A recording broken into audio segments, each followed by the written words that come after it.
All right, so think the audio should be working. I have to see. Hold on. So I'm gonna change it. General settings, and then maybe here's it this way. That way we should be heard on both. Um, but this is how we'll try it for today. This will be our next iteration of the Veteran Awareness Project workshop. Just wanted to start off with the fact that we have been I wouldn't say limited to certain things, um, but it's more of a trying to get school done and trying to get that stuff done so that that way everything is taken care of.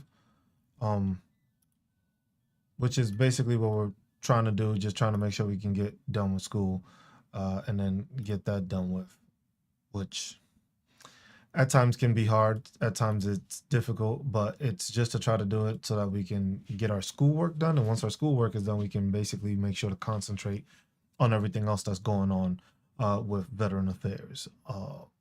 There's been a couple of changes throughout the past month. This administration has done a couple of different things. Um, can't really, I, I guess you could say you can't really control those things because you never can. You can never really control those things, but it's those things that it's just like you have to pay attention to and um, see how the outcome is, see what the appropriations are going forward, seeing what these changes are gonna do, what they're gonna mean to veterans in different instances, different locations, different programs and stuff like that, because there is a lot of changes that are upcoming that they are trying to push out. So it's something that I think most people are not aware of, or most people are not paying attention to. So I think that's one of the main things that we have to converse about when it comes to anything like this. God damn. I was just like that. I think is the biggest thing right now that we don't have everything in place, but there's a lot of changes that are coming that they want to talk about, things that they want to institute, things that they have plans of doing, and it's just like a lot of these things are not set in stone, and a lot of this stuff is just like there's a lot of information that we don't know and a lot of things that haven't been clarified yet. And I think that's one of the bigger issues right now. The fact that a lot of this stuff has not been clarified. So the fact that a lot of this information is still being obtained and still being learned, I think is one of the bigger things right now. And that I think is the biggest issue. So I think that's something that we haven't been conversing enough about, I would say. Uh,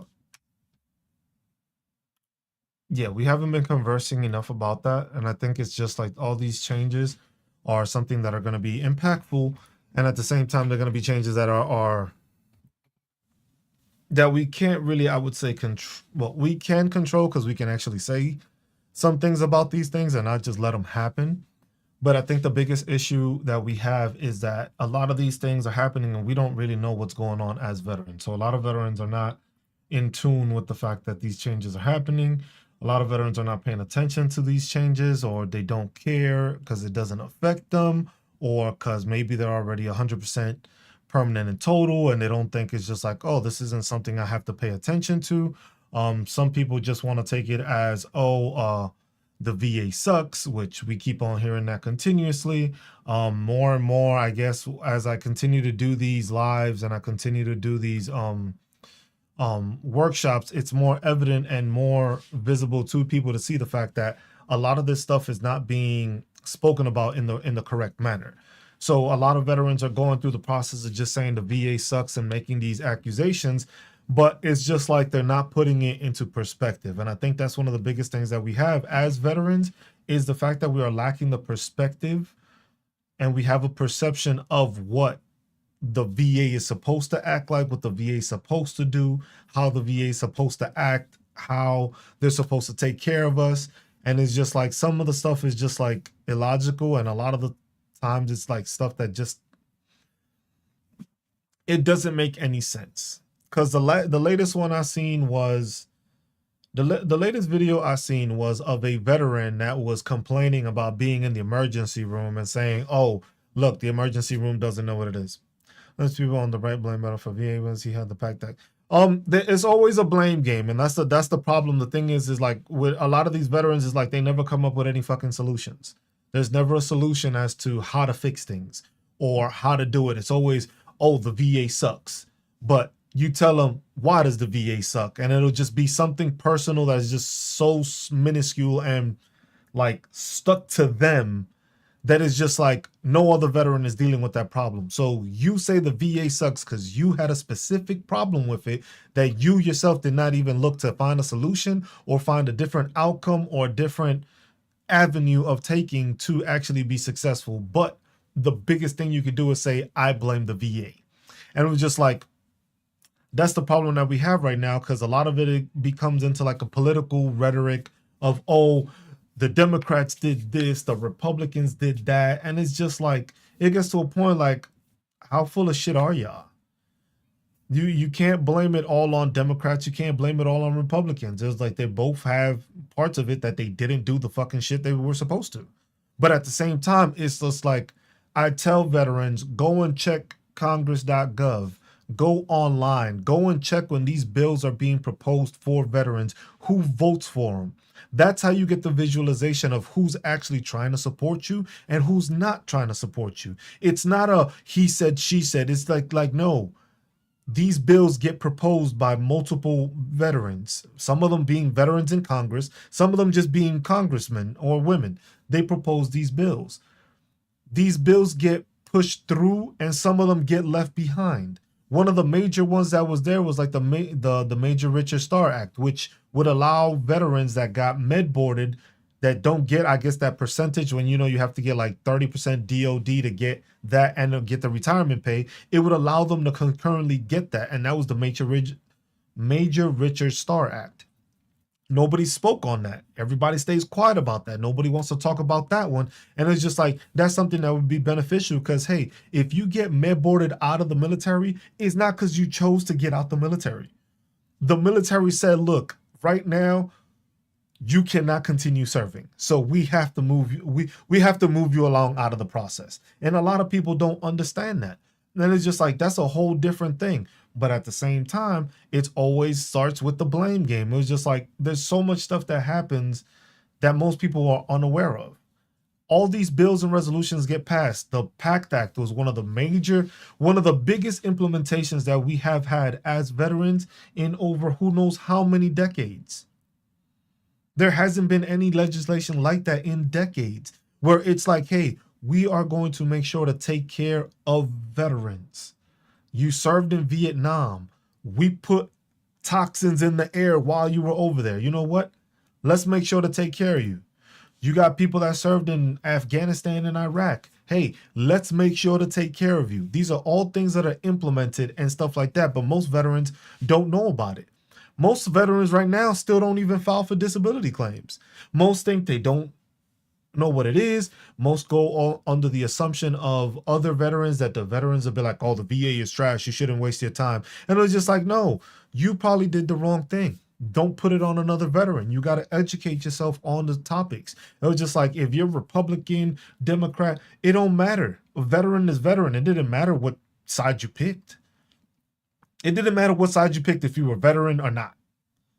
You could be Republican, you could be Democrat. You still got to use the VA if you're using it. It doesn't matter what your political affiliation is. What's up, House? I was just like, that's what people don't understand. It doesn't matter what your political affiliation is. These are things that it's for veterans. These programs are for veterans.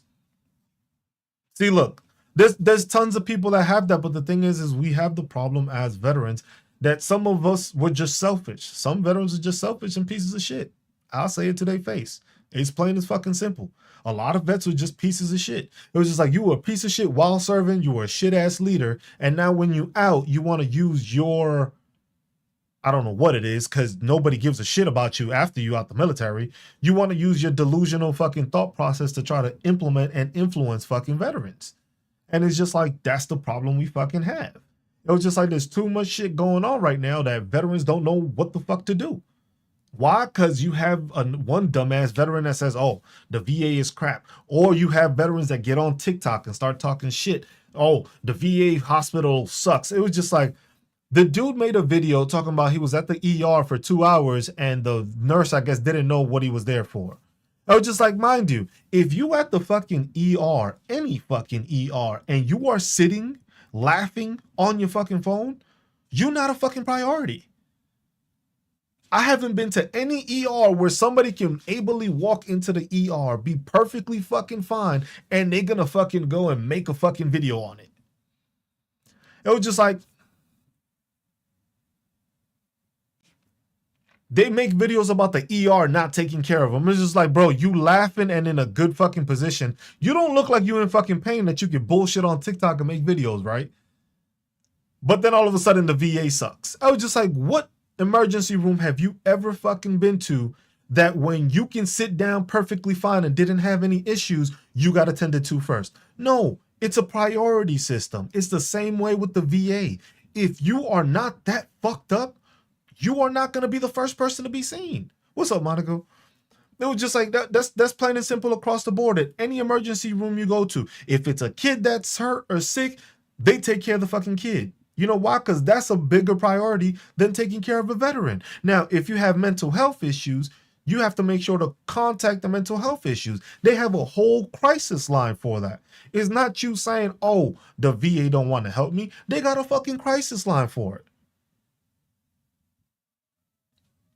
There's a fucking crisis line for you to go get assistance. You can go and make sure to call so that you can get help. But you're going to say it's all on the VA. No, there's multiple resources. The VA has too many resources to use that most veterans don't fucking know about. But the biggest issue and the easiest thing is, let's complain about it. Let's talk shit about it. He said, that's all I'm saying. It's just like, my dad received disability benefits. I wish it was easier to get, though. He struggled with. The thing is like, look, the problem with so many veterans is that they think the shit is just going to be handed to them. Some veterans are just so fucking entitled. That's the craziest part about it. Some veterans are just too fucking entitled. They just think, oh, automatically, I'm going to get this shit. It was just like, no, when you were in service and you went into the fucking doctor, you weren't the fucking they just made sure you were good enough to keep on rucking. They didn't give a fuck about you after that. Were you deployable? Yes. Well, let's make sure you stay deployable. We're going to give you all the fucking meds, all the fucking shit. And it's just like, and then you expected to fucking get treatment outside and you thought it was going to be better? You got so used to being able to go to the doctor and be seen for whatever, get misdiagnosed, not get shit done, get put on fucking medication, and you swore that was the fucking highlight of your life when it came to the medical. Like, come on now. It was just like, and then you gotta complain, it's just like, oh, the VA fucking sucks. It was just like, no, bro, you fucking have the fucking illusion that they're just gonna bend the knee to anything you have and anything that's wrong with you when you can't prove that you had this shit wrong with you. A lot of people don't understand that thought process. Just like, you joined the military, you volunteered to join the military. Ain't nobody forced you to do that shit. The same way nobody forced you to not get assistance when you were in the fucking military. There was no fucking law, there was no fucking UCMJ that said you cannot go get help. Maybe it was frowned upon, maybe you got a stigma towards it, but nobody and nowhere said that you cannot go get help for an issue that you had. Oh, I know. It's usually the older, it's not even just the boomer community. It's veterans in total. It's veterans from all fucking generations. Because they got that entitlement that think it's just like, oh, you owe me because I did this, did that. You just automatically owe me fucking 100% disability. Mind you, you never got seen for anything. Mind you, you just want the VA to accept the fact that you now just have all these fucking injuries that you never reported during military service. Yeah, you probably got fucked up during military service because that's what happens with most. They get fucked up during military service. But which one of them goes out of their way to make sure that they actually notated it? Who actually goes and gets seen for shit? Even after they got out of the military, they didn't go and get seen for the shit. So it's just like now you think the VA just owes you a percentage or they owe you service connection when nobody can fucking track what happened to you. You don't even have records of what you did to yourself, but you expect the VA to just fucking welcome it in and just be like, oh, yes, you have back issues. Oh, all service connected. No, the shit don't fucking work like that. It was just like, you got to be fucking realistic. And then the fact that most people don't know what they're doing when they're filing the disability claims is part of the fucking issue. You have no idea what the fuck you're doing. You filing for disability and just think, oh, well, I was in service, so I should get a rating. No, there's fucking regulations to it. There's different things that go through it. That's the biggest thing is always those. It's always the big tough guys that is just like, oh, the VA need to help me now. I was just like, you were so tough, right? What happened, tough guy? You were such a tough guy before, right? You were such a tough guy that all of a sudden now you ain't tough and now you need all the fucking assistance in the world and now you think you fucking owed something. Stay tough. You didn't need the VA before. Right now, all of a sudden you bitching and complaining because the shit ain't going for you and you just thought it was going to be handed to you like it was when you were in service. And even then, you were complaining about the fucking military service while you were complaining about the fucking doctors there. It was just like, that's the thing. Most veterans just think they're supposed to be handed the shit because they served. No. You got people that served that lost limbs. You got people that fucking lost eyes, lost parts of their body, got burns, got deep scars. Those people deserve all that attention a lot easier. What's up, Gino? It was just like, but that's what people don't fucking understand. A lot of fucking veterans don't understand that. It's always the, oh, we did this, we did that. It was just like, oh, I went on fucking, it's always like, oh, I went on 4 deployments and this person that only did 1 contract gets 100%. I was just like, I bet you that person that was on that 1 contract went to the fucking doctor when they hurt themselves. But you were too hooah and you were drinking the fucking Kool-Aid so much that you decided, you know what? I'm hurt. I'm not going to get seen. Matter of fact, I'm going to lie about the fact that I'm hurt just so I can keep doing this shit. And then all of a sudden, now you get out, got nothing in your fucking records. Your whole body's all fucked up. And all of a sudden it's just like, oh.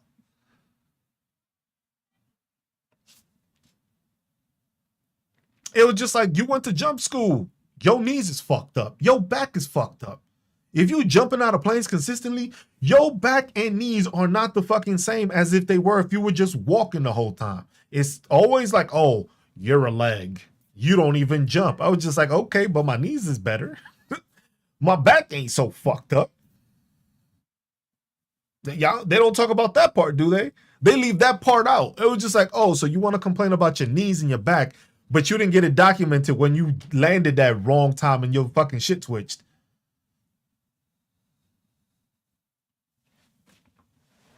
Or just like, some people just do it that way. If you're going to do it, fine. Do it the fucking right way, but don't try to make it so that it's more difficult for any other veteran that doesn't know the system.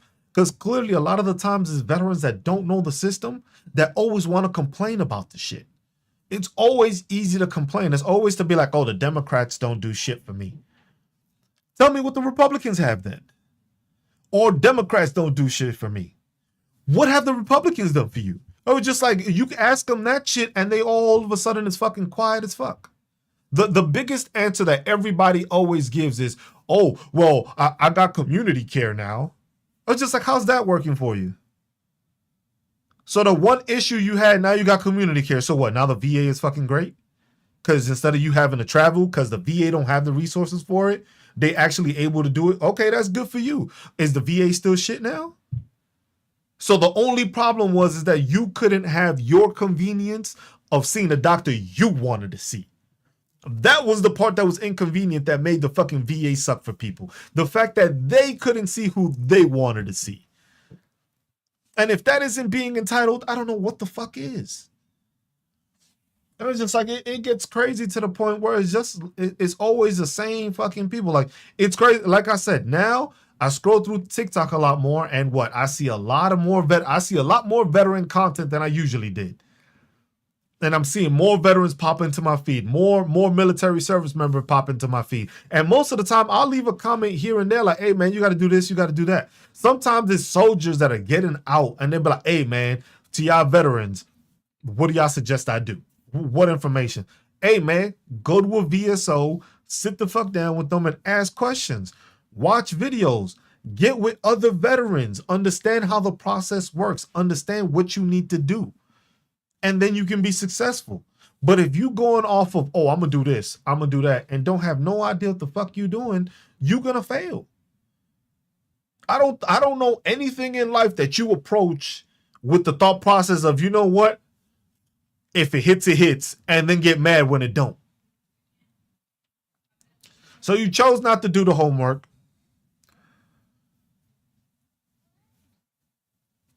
See, that's the thing. See, now, this is one thing that a lot of people don't understand when it comes to those surgeries. Sometimes when you get that surgery, it fixed the issue. So you can't really claim an issue that they fixed. If you had bad back and all of a sudden you had dislocating disc and they put fucking rods in it to fucking straighten it out and keep it there, they worked towards fixing it. The VA did what it could to fix it. Now, did it get fucked up? More likely than not. Did it not go the right way? Is it still causing issues? Yes. But then you're not going to get the same percentage because you had the surgery to try to fix yourself. The VA is going to try to fix you. They are going to send you they're going to send you to physical therapy. They're going to send you. The whole reason to go through it is the VA wants to actually fix you because they don't want to fucking pay you. They pay you when they know they fucked up and they did that to you. But they want you to get the fucking help you need so that it's not that debilitating towards you.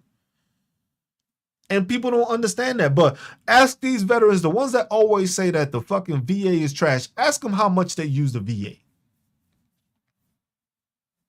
Just ask them. Ask them how much you fucking use it.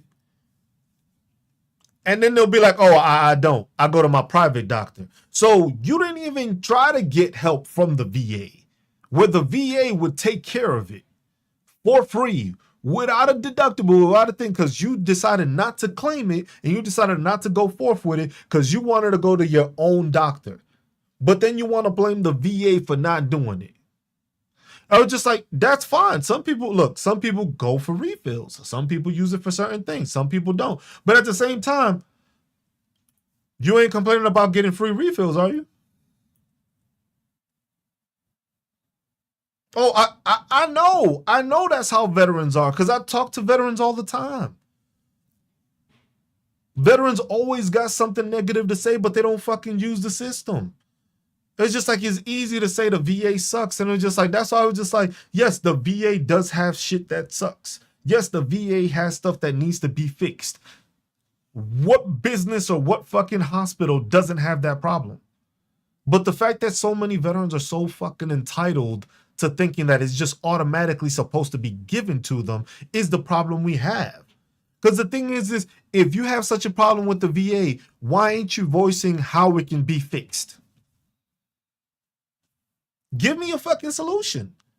Tell the VA something. Get enough veterans to fucking agree with you and make a little group, a little coalition. Take it to the fucking Veteran of Foreign Wars. Take it to the American Legion, which have connections to the government. The VA is working with the VFW and the American Legion. But who do you complain to? You complain on TikTok. You complain on social media. You complain in small circles, but then have no fucking solutions. It's, oh, the VA sucks. It was just like, okay, here's a scenario, right? Because a lot of people, Let's make it. See, that's what I'm doing. Oh, I'm actually assisting veterans and telling them the resources that they have, right? Interesting. It's always somebody ignorant. Oh, always somebody ignorant. See, Terrence, some people don't even know who their congressmen are. People don't know who that. Most people don't even know who operates their own fucking VA. Yet they quick to say the shit is trash. Monica, that works too. That works too. The women's auxiliary works too. There's all these resources, but what do? You bitch and complain about not getting anything done, but you don't fill out any of those surveys. So when you go and get seen, they always send you a survey. They always send you a survey. Complaints talking to your congressman, you always get a survey at the end of the day. What do veterans do? Veterans throw that shit in the trash. So when you have that shit ass fucking doctor that's been looking at you and been watching over you, but all you do is not fill out the fucking forms or the fucking complaints or the surveys, you just allowed that piece of shit to continue working there, and you are part of the problem. What Trump did was basically the Mission Act, but that was a far cry from fixing the situation, because it alleviates some of the stress off of the VA, because the VA doesn't have all the resources. The VA doesn't have. We don't have fucking doctors popping up out the woodwork talking about, I want to work at a fucking salary. How many doctors with their own private practice work off a salary? They don't work off a salary. They work off how many people they get in. So you mean to tell me I'm going to take a pay cut to just work strictly with veterans when I can work with veterans and the civilian population at the same time? It was just like there's tons of resources and tons of programs for veterans to take advantage of, but they don't. Most of them don't understand half of the shit going on. Most of them don't understand most of the paperwork. Most of them don't understand what they need to file. They don't know the forms. They don't know that. I have a fucking website that does that, and it's free because it's free information. All you got to do is go to my bio, click up there, go to my bio. You see the Veteran Awareness Project website. You need VA forms. You need disability questionnaires. As it continues, we'll keep on growing and we'll keep on making it a better website. But that's stuff that most veterans need. Don't know where it's at. Don't know where to find it. But then it's easy to just say, oh, the VA sucks. And yes, it was just like, well, about student loans, husbands graduating with $60K debt.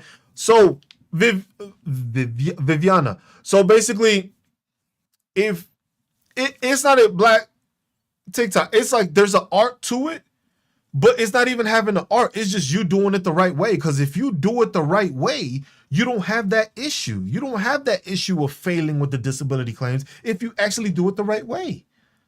There's a way to doing it. It's in the reference books. There's guides to do it. There's a regulation that covers how you get those claims and all that stuff. But most people don't understand it and they don't go through it. Most is quick to just fucking complain about it. Viviana, if you have school debt, the only way that gets removed is if you become 100% permanent in total. That's the way to do it, which I find crazy enough that you have to be 100%. But then the fact is that they have the public service loan forgiveness, and you don't fall under that. Drilla, any veteran questions, just shoot them out. I'll cover anybody that got questions. That's what I do this for. It's just like, you got questions, ask. You got a friend that got questions, ask. Terrence, I have a guide on that on the website. I have a guide on how to write a Nexus letter. I give you an actual template of the Nexus letter, and then I give you a little thing that you can click on that gives you the extra guidance that tells you what has to be put. It breaks it down how the Nexus letter is supposed to be written, what should be provided in there, what your doctor should be doing, and stuff like that. But most people ask for a Nexus letter and have no idea what the fucking Nexus letter is. Imagine somebody coming to you and telling you, hey, man, I need you to fill out a disability form. They're going to look at you like, bro, what the fuck you talking about? What the fuck is a disability form? That's how your doctor feels when you go and tell them, I need a Nexus letter. Same scenario, same thing. That doesn't fucking change.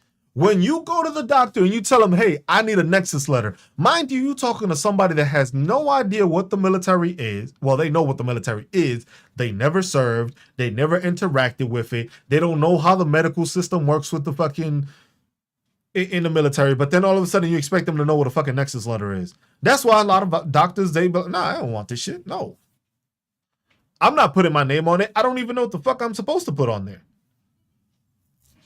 It was just like, that's fine, Viviana, but he has to notate everything. You got to notate while you in service. You got to notate everything. Most of these people are too fucking prideful. Most of these vets are too prideful to go get fucking help. That's the biggest issue. Most veterans don't want to go and get help. It's like, I'm too much of a manly man. Too much of a manly man. It's like, bro, you did some manly shit. Cool. But it ain't going to be manly when somebody else has to fucking walk you across the street because your ass is struggling. You ain't gonna be looking manly then, are you? You ain't gonna have that same. People ain't gonna look at you the same way when you gotta fucking walk with a cane or with a fucking walker to get everywhere. People gonna be like, damn, bro. That's what you need. If you have all that documented, make sure, Viviana. One thing to tell him: all the shit he has problems with, separate it, make it into separate PDFs. So if he has shoulder injuries, every time he had a shoulder issue, put it all together, make that one PDF. When he submits it as evidence, make that PDF shoulder issues. Next thing, back issues. Same thing. Every single time he has it, make it a separate PDF, upload it, back issues.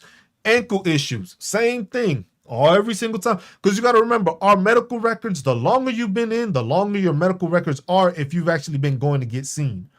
The shit is in chronological order. It is not in categorical order. It is not like, hey, you got back issues. They don't go and take the time to fucking filter out all the back issues and put them all in one section like, oh, back. No, you have to go through and check that every single instance you had a back issue, go. And that's how you got to do it. But most people don't interact like that. Most people don't view it like that. Most people will just fill out their disability claims and then they just put, it's funny because most people will just throw their fucking, they'll throw their medical records into the claim. It's just like, bro, that's just like 1,000 pages. And they just decide, you know what, I'm going to just throw this shit in there.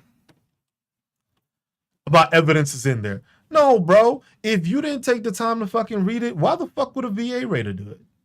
It's their job too, but who the fuck sits down and reads 900 pages? You didn't take the time to fucking filter it out to make it easier for them. They're not going to read 900 something pages. They're not going to go line by line to make sure that when it says it was a back issue, it was a back issue. They're going to look up whatever you claimed and it's in the regulation. That is what they're going to look up. So when you go to the CFR, that's what they're looking at. They're not looking at, back issues. Yep. Gout does that. Gout, you have, there's over 3,000 different disability claims. You know what the fuck that is? 3,000. 3,000 different. It's like, it's crazy the amount of disability claims that are available to veterans that just veterans have no fucking idea. 3,000. Are you going to get every one of them? I fucking hope not.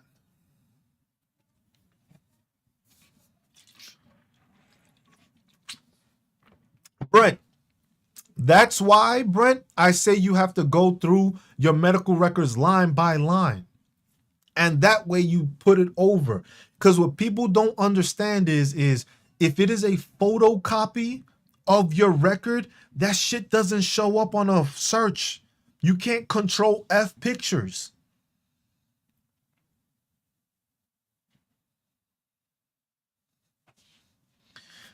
As Viviana, he can go to mental health. He could stay in the military and continue going to behavioral health. So that is annotated. Because the thing is all that's going to happen is when he decides to retire, he's going to go through the evaluation. Because every single thing you put as a claim will be evaluated unless the shit is so clear cut that they don't have to ask questions. If you have a fucking broken back You got the imagery, you got all that shit. They don't really need to ask you if you broke your back. If you got hearing loss and you got the fucking record showing it, they're still gonna test you for it, but it's still there. Yeah, exactly. That's the thing. The VBA adjusters are going claim by claim daily and don't have the time for back research. They don't got the time to spend on your file extra fucking 2 days to fucking check it out and make sure, oh damn, this is all the back issues. That's why I say no. Separate the issues categorically. Whatever you claim, you put them in that categorical difference. The thing is right now, I was looking it up. So right now, it is taking about 135 days for claims to be done. That's at least 6 months.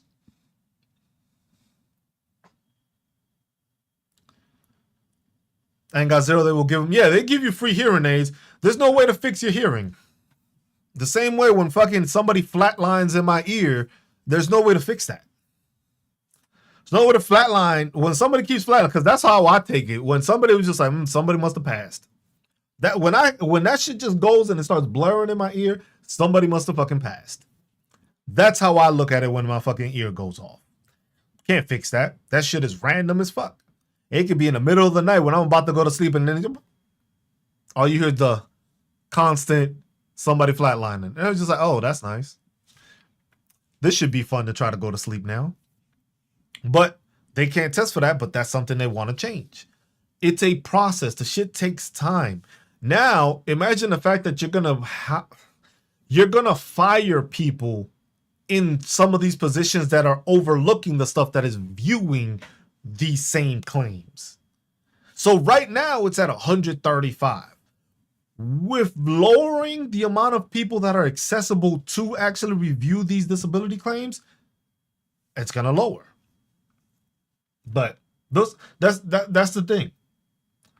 But see, because I was gonna talk on a couple of things, like a couple of changes that have happened with the VA so far. But I was happening to the VA now, but no. It's that most people don't understand that. It's those same veterans, like I said, that they're just entitled to thinking that they just deserve everything they ask for. They're entitled. A lot of veterans are too fucking entitled because they got so institutionalized that everything was done and given for them. That's the part that veterans don't want to talk about. That's the part that veterans will stay quiet about. It was like, no, so many got so institutionalized that they just thought everything that they fucking asked for, they was gonna get. I went to medical, I just go to the doctor. I just get medication. I don't gotta pay for prescriptions. I don't gotta pay no co-pays to be fucking seen. I don't have any fucking, I don't need to have a referral to go get seen somebody. In the military, you don't deal with that shit. You get seen by somebody, and it was just like, it's always questionable because how you a fucking doctor that knows everything? I ain't gonna trust your ass. I was just like, nah, I would like a second opinion. Oh, well, a second opinion is gonna take this amount of time. Oh, you wanna go to behavioral health? Well, it's a fucking 4-month wait because they only got like 3 people trying to service fucking like 8,000. But veterans don't fucking look at it like that.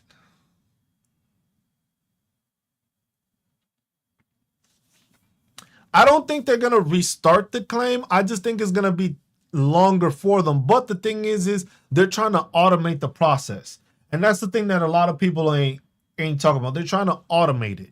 So they're trying to make it that it's always moving forward or something like that. And it's just like people don't understand that. People don't understand that that's how we're going to make it better. That's how we're going to fix the stuff. You have to fucking look into the problem and actually be effectively fixing it or have solutions that are going to work. Not just off of the whim, just like, you know what? I'm going to just get rid of this. I'm going to just fucking throw this out. I'm going to just fire these people and this, that. And the thing is that's the thing that most people don't understand. Most Republicans and most MAGA don't understand that process. Most MAGA doesn't understand that the PACT Act happened in 2022. Why? Because most of those MAGA veterans didn't even fucking go get seen, haven't gotten fucking help, and probably have fucking mental health issues that they don't want to fucking talk about, but they would rather just fucking live with. And then everybody else has to fucking suffer because of their fucking mental health.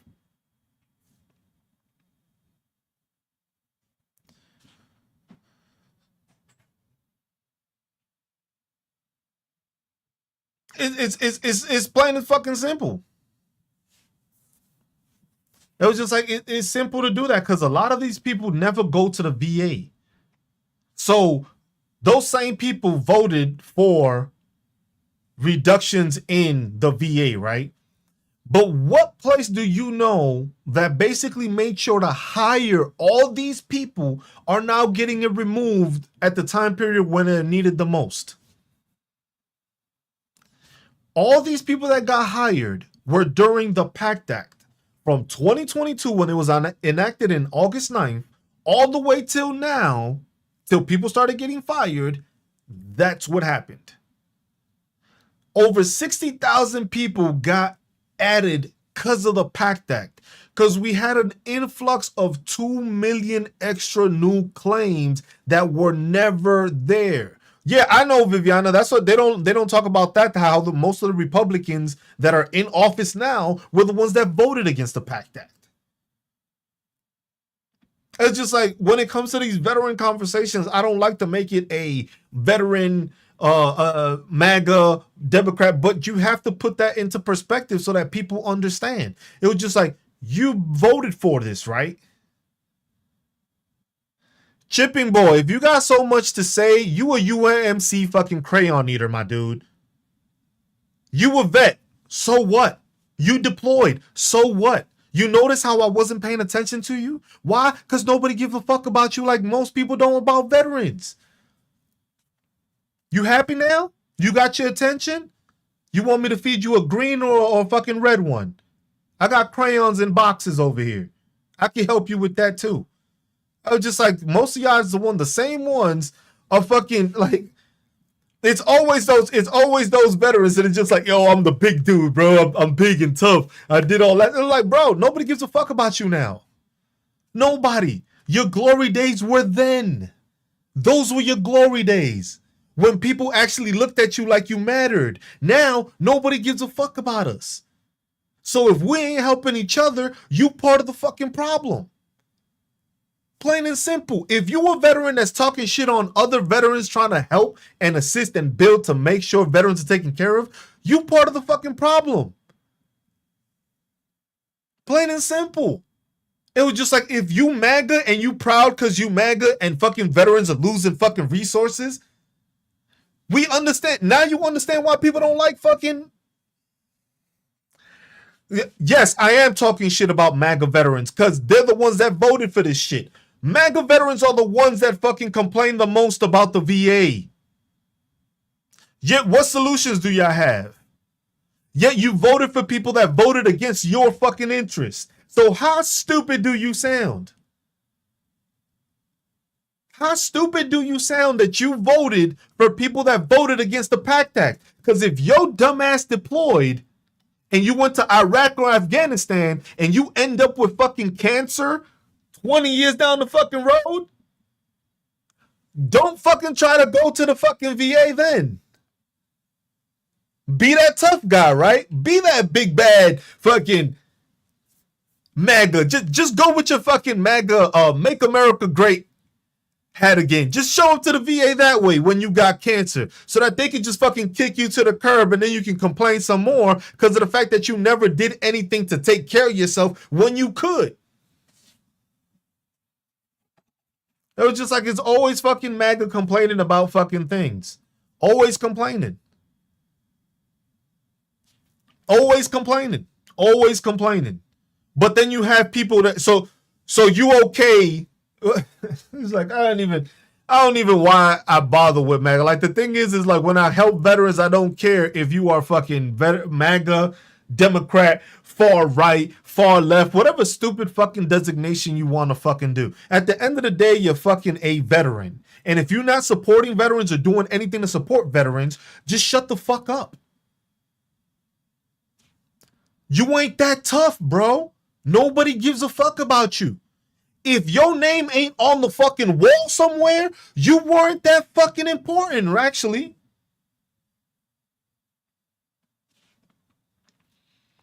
Show me a bill. You know what? Matter of fact, show me a bill where Republicans actually voted for helping veterans. Because even the Mission Act that was passed through Trump's administration, you had Republicans that still voted against it. So please tell me how MAGA Republicans is always fucking here.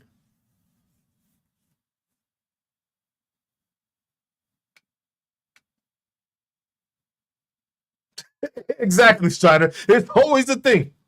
See, that's how I know you eat too many crayons, my dude. Show me a bill that Democrats made for the good of veterans. So your dumbass don't fucking know what the PACT Act is, right? You don't know what the PACT Act is. That's how I know you MAGA, because you don't know how to read. The crayons fed to you weren't fucking good enough. They didn't educate you enough. Because you don't even know what fucking the PACT Act is, and you didn't actually see the voting for it, where all Democrats voted yes. And then you had, what? It was, I think, 22 out of all the Republicans that actually said yes. The rest voted no. But then your dumbass wants to come in here and argue and talk about this, and that. And I'm just like, bro, don't be soft now. Now you soft? Now you soft. I thought you were the big bad fucking veteran, right? Now I gotta tone it down. Because you wanted to be a child, right? You wanted to act like a child, but now when somebody actually confronts you, we can show you a bitch. Plain and simple. Plain and simple. I don't gotta sugarcoat shit. It's plain and simple to fucking show. You want to talk stupid shit? Back it the fuck up. You want to look like a fucking idiot? Look like a fucking idiot. If you ain't doing nothing to help fucking veterans, then shut the fuck up. Then shut the fuck up. Because all it is just fucking talking points of, what have the Democrats done? And it was just like the PACT Act. But then you didn't even know that the PACT Act was done by a fucking Democrat. It was Representative Takano from the state of fucking California that fucking sponsored and make sure that shit got pushed through. You can't even tell me that because you fucking ignorant. I'm just like, I ain't fucking got time to waste on it. I'm trying to educate veterans, but I gotta stop and put time into wasting my time with your dumb ass. Oh, and then you go and reported me. Wow. Look at you, the manly man. The man went and reported me that I just got a violation. Such a manly man. Ooh, what a strong veteran. Such a strong veteran, bro. So manly that he went to fucking report me that I got a violation. Woo, man. Good for you, bro. Yeah, I just got a fucking violation that said my shit will not be fucking pushed out to people. Hold on. Jimmy Elmore said, had a primary care appointment first of the month. Doctor did aid in attendance form on me. Now got a CNP exam end of this week. I'm a little nervous about it, trying to prepare for it. What is the Jimmy? What is the CNP examination for? Because if you have a CNP examination, it's basically based off of what you are doing. It's not based on anything else. It's basically based off of the CNP. So if you got the primary care appointment and they did an aid in attendance on there, basically meaning that you need assistance, further assistance. So whether it's a person taking care of you, like going to go see you, and it's just like, or a person that needs to give you attention, whether it's like, let's say if you have your spouse is your caregiver, she can get reimbursed for that, but then they have to go through the motions of verifying what it is through that CNP exam that makes it that you are CNP or homebound or needing aid in attendance. Because then you will fall under the special monthly compensation. So once you fall into the special monthly compensation, it's different. But it depends on what they're looking at. Because if you're going for aid in attendance, that means that you need assistance in what you do daily. Meaning it's either getting dressed, showering, moving around, stuff like that. So they're going to use that and they're going to verify that through the CNP. So it's going to look at the information that you have. If your primary care doctor already did it for you, there's not much you have to do. Because if your primary care doctor's already looking at you and saying, oh, you have these issues, it's just you showing what those issues are, being able to elaborate on what they are. If you have a person that is taking care of you, like let's say your spouse, you have to make sure in that. Increase on PTSD and increase on hypertension, diabetes, and sleep apnea. Damn, Jimmy. So Increase in PTSD. You are going to get evaluated, so it'll be a mental health evaluation. So what they're gonna do is what the best thing I say, even though it fucking sucks when it comes to dealing with PTSD, write down the stuff that triggers it. Write down the stuff that makes it better. Write down the stuff that basically you do that the PTSD affects. Make sure that's there. When it comes to increase on hypertension, there's not much they're gonna do on that, because the thing is your paperwork will show that your blood pressure medication is working or not working, or your blood pressure continues to rise even with medication. So that one you don't really got to do much for. Diabetes, if you diagnose with diabetes, that's clear cut. If you got a diagnosis, that's cut. See, yeah, because that's going to be on, some of them are going to be on the telephone. For sleep apnea, is making sure you have the documentation. If you already got a sleep study for sleep apnea, that one's self-explanatory. Those are one of the easiest ones when it comes to it. Now it's just making sure that it is being connected to your time in service, or they are secondary to one of the issues you already have.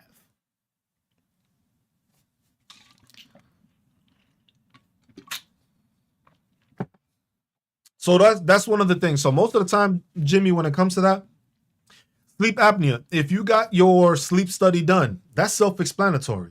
Because they're going to look at that paperwork and that shit is going to, well, he stops breathing this many times a night.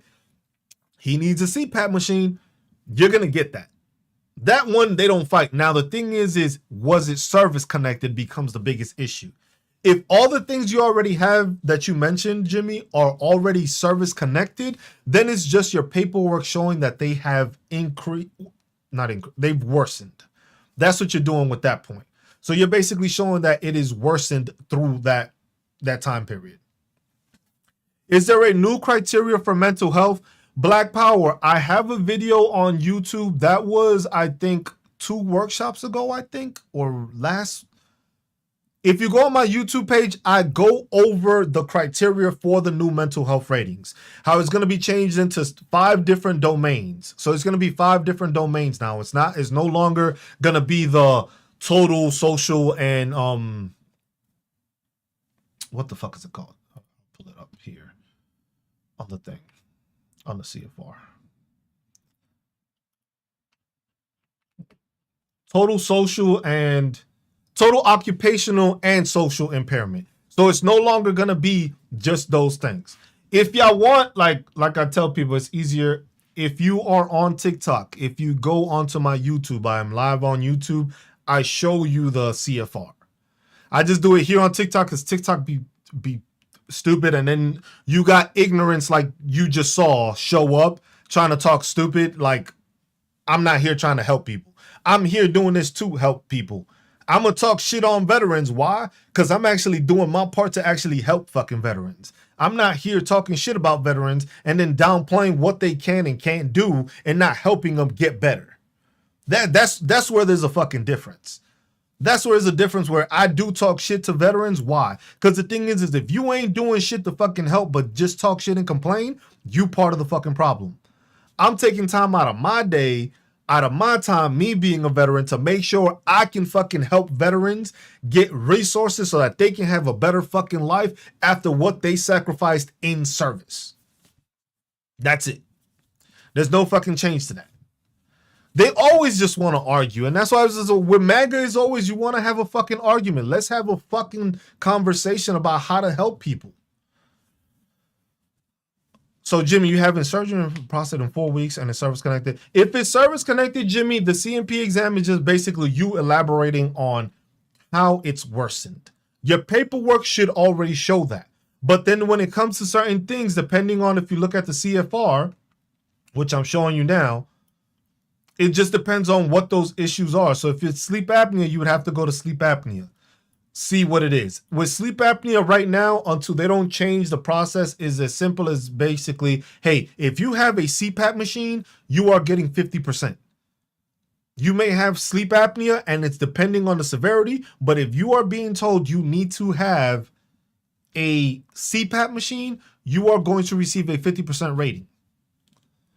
As long as it is service connected. If it's worsened, that's what will happen. It'll just do it that way. With diabetes, it goes into it too, because I think diabetes is on here. I'm not sure though. I can't even spell it right. No, self-management training, but this goes into different parts of the CFR. Quality standards. So there's a bunch of stuff on here, but most of it is not in the CFR, but it is still a claim that you can still put in there. Diabetes, same thing with hypertension. Hypertension, it depends on. Hold on, what did it just give me? 5 matches in. Okay. So schedule ratings, so it'll fall under endocrine system. So if you look at endocrine system, it says it's 79. Thyroid, hypothyroidism, hyperparathyroidism. God dang. Thyroid Cushing syndrome, acromegaly. Damn. Diabetes insipidus. For 3 months after initial diagnosis, you get 30%. So it's just like some things you're not. This is the other thing. For some things, you are not going to get it. But the thing is if you already Jimmy at 100%, it's just basically for the aid and attendance, because this is something that you are going to need assistance with. Appreciate that, Sumo. It was just like, that's the one thing that people need to understand. If you are, that's basically what it says here. It's diagnostic code 7909. And it says, thereafter, if diabetes insipidus has subsided, rate residuals under the appropriate diagnostic code within the appropriate body system. With persistent polyuria or requiring continuous hormonal therapy, 10%. So it depends on what it is. But that's how you'll do it. So they're going to check all that stuff.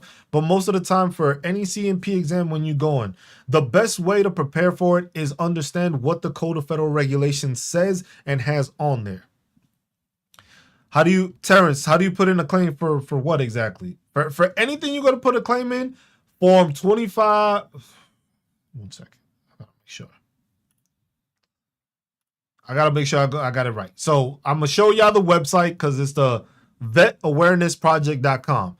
You can go to resources and there's VA forms. Once you click on VA forms, you can scroll down and basically application for disability compensation and related compensation benefits is VA form 21-526EZ. If you go on the website, you can just click on it and you can download the form from there also. But that's what you would have to file for that. And it has it in there. So that's something that you could just go onto the website, check it out. If you need forms, you can just look it up that way. But it's the same way you're filing a regular disability form. You're putting that in there, but making sure you have the diagnosis and stuff like that. So that can be secondary to something. Now, there I'm not too well versed on that. Jimmy, since you did that MRI Saturday and head, see if you can take those copies with you. If you haven't uploaded those copies about those issues, make sure you get a copy, have a copy, so when you take it to that C&P examination, you can provide that also. And just be like, hey, this is information that I just got. I just did this MRI and stuff like that. I wasn't able to upload it into my file, so I just wanted to give you a copy, and then I'm going to upload it also. So that way they understand that it's, because the thing is if you go there and you don't have the documentation, it's easy for them to just be like, well, I didn't find anything. So you want to make sure you have that information there and you provide that when you're doing it. So when you're providing that also, it'd be like, hey, this is a copy of my MRI that I know isn't in my records yet. I just wanted to show you this because I just got this done. So that when they see that, it's just like, okay, now, oh, this shit was just recently done. Now I can see what the issue is recently, and that gets part of it. Yeah, same, McNasty. I'm hoping, Jimmy, it goes well for you. Right, due to a functional assessment Thursday, I'll do an MG next time. They're going to go through the process of all that, and that's the thing. That's why it's just like, that's where the VA does a good job of sometimes. Not all the time. Where is that they see that you have certain issues and then they keep on putting it in there. So, Terrence, if it's in your records and they haven't given you anything, have you filed for it? Because this is another thing, veterans. The VA is not going to do the work for you. The VA is not going to go out of the way to make sure, you know what? He got this, I'm going to put that in there. Because the thing is the way the VA sees it is, excuse me, if you are filing for anything, it is because you are basically saying that the VA and the military caused it. If you don't file for the stuff that you have that you're going through, form is to file a disability claim, VA form 21-526 Echo Zulu, EZ. Oh, you get the meds? So that's what it is, Cruz. Oh, Monica, family's doing fine. It was just like, I guess that they've been burning the fields out here in the fucking middle of Kansas. So they've been burning the fields, but the thing is I guess they still had some brush that was burning later on in the night that wasn't supposed to. So all that smoke was starting to move in through the neighborhoods. And that's why I got the smell of smoke in the house. Family's fine. There was nothing wrong. Appreciate you asking. But yeah, there was nothing wrong. It was just like that smoke just kept going. So that smoke I was smelling was smoke, but it wasn't nobody's house on fire or my house on fire. It was just basically the fields are still burning, but you can just smell it. Like the wind started pushing it this way. So that's why we had that issue. But thank you for asking. But yeah, that's the thing. And it was just like the other things. What else? If y'all got, like I said, if it comes to questions or anything like that, just shoot them out there. Just shoot them out. The whole point of this is to educate veterans and bring more awareness to them. It don't matter what your question is. There's no such thing as a stupid question or a wrong question. Because the thing is that same question that you have, another veteran most likely has that same question. They just didn't know how to put it together. They just didn't know how to put it into words. So it's just like, yes, ask whatever y'all need to ask. No matter what the question is, it don't matter. If I don't know the answer, I'm going to show you where to find the answer. Or I'm going to point you in the direction to get the answer. Because I don't know everything when it comes to the VA. The VA has way too much fucking stuff. Like I said, the fucking CFR has over 3,000 disability claims. Over 3,000. So I don't know everything. There's a lot of stuff that you can claim that's in there that people just don't know. But if you don't ask, you ain't going to find out. You don't know what you don't know. You're not going to know what to ask sometimes, but just that's why if you have any thought on any specific thing, push it out there, because then at least you get educated on the subject. It might, like I said, I'm not going to have every answer for everything to do with the VA. I'm pretty well versed in it because I keep on learning and I keep on educating myself on it. I'm not going to have every answer. So I'm not going to lie to you. I'm not going to tell you, oh, this is what you... No, I'm not going to do that. If I know it's something I have no idea, hey, go talk to a lawyer or go talk to a VSO. Don't pay nobody. Use the fucking free consultation and get the shit done that way. And that's always the thing to always tell people. Do not spend money on information that is free. Now, if you are being taught or something like that, that's different. Because then, yeah, if a person is taking like me, I do this as an educational basis. I don't get paid for any of this. If I do get paid, is like I said, people donate, they put gifts. I've had a couple of people donate to the website, so that basically contributes to making sure the website stays up and running and I can add to it. That's it. I do this for free. If I wanted to, I could charge people hundreds of fucking dollars for what I do. But am I really helping? Am I really helping? If I'm putting fucking, hey, you want this help? $500. If you reaching out for that much help, you probably don't got the fucking $500 to be sparing. So I'm going to teach you how to do it on your own time, and I'm going to show you the resources, and hey, you can go to the website, or hey, here's the CFR, or hey, here's the disability benefit questionnaires. It was just like, I don't even know what the fuck that is. Okay, this is what it is. And explain it through there. Which that reminds me, I probably got to put a little section on the website that says that. That basically what the disability benefits questionnaires is. Because most people will look at this and they'll be like, damn, you got all the list of all these files. I don't even know what the fuck they are. So that's one thing I will note. I'm actually going to write that down so I can put that shit in there. Because I'll be thinking of too much shit and I'll be forgetting about it. But that's why it's just like having a conversation with veterans and understanding that a lot of this stuff is there for a reason. It's a lot of the stuff there for us to learn, but also to have this dialogue that helps veterans in the long run. It was just like, there's going to be changes. There's gonna be administrative changes. There's gonna be different administrations. The fucking VA is not always gonna be run by Republicans. It's not always gonna be run by Democrats. There's always stuff that's changing. One is gonna want to add stuff. The other one is gonna be like, you know what? I don't like this. Plain and simple. And that's gonna continue to fucking change. But at the same time, if veterans don't know what these changes are or don't know what's available to them, we're just fucking failing as veterans and battle buddies. Can't be a battle buddy if you're trying to screw over other veterans. At least that's my way of fucking looking at it. But that's me. But, all right, so add disability, add DBQ, explanation. So that way I have that on. But yeah, so that's what it mostly is. But with this, like that's what these workshops are. Most of the time, these workshops are basically based on a specific topic. I was gonna do Chant VA and go through Chant VA, but that I have to do a bit more reading on because Chant VA is a very big fucking topic to go through. I have to find the guide that I got because basically once you are 100% PNT, you can file for Chant VA, and it is basically a secondary insurance that you can use with your primary insurance, or you use that as your primary insurance.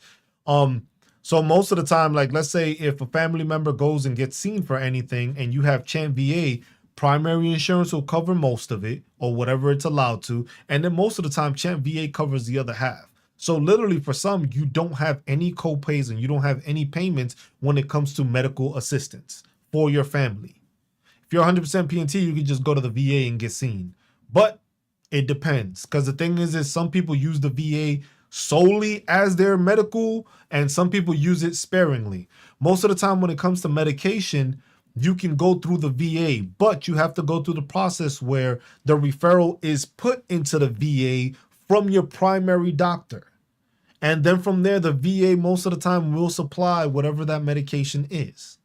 But Chant VA is a bigger section because there's a whole bunch of stuff that they cover and don't cover, like chiropractic services for your family. They do not cover that in Chant VA. You would think so, but they don't. There's certain little instances that they do cover and don't cover, but once you get that booklet, and it's like a 6-month waiting period to get fucking approved, which is crazy. See, Jimmy, my wife has Chant VA. It's great. Because the thing is basically it's almost, I wouldn't say it's free healthcare for your family, but basically it is a big reduction in what you have to worry about. You still have to do the primary health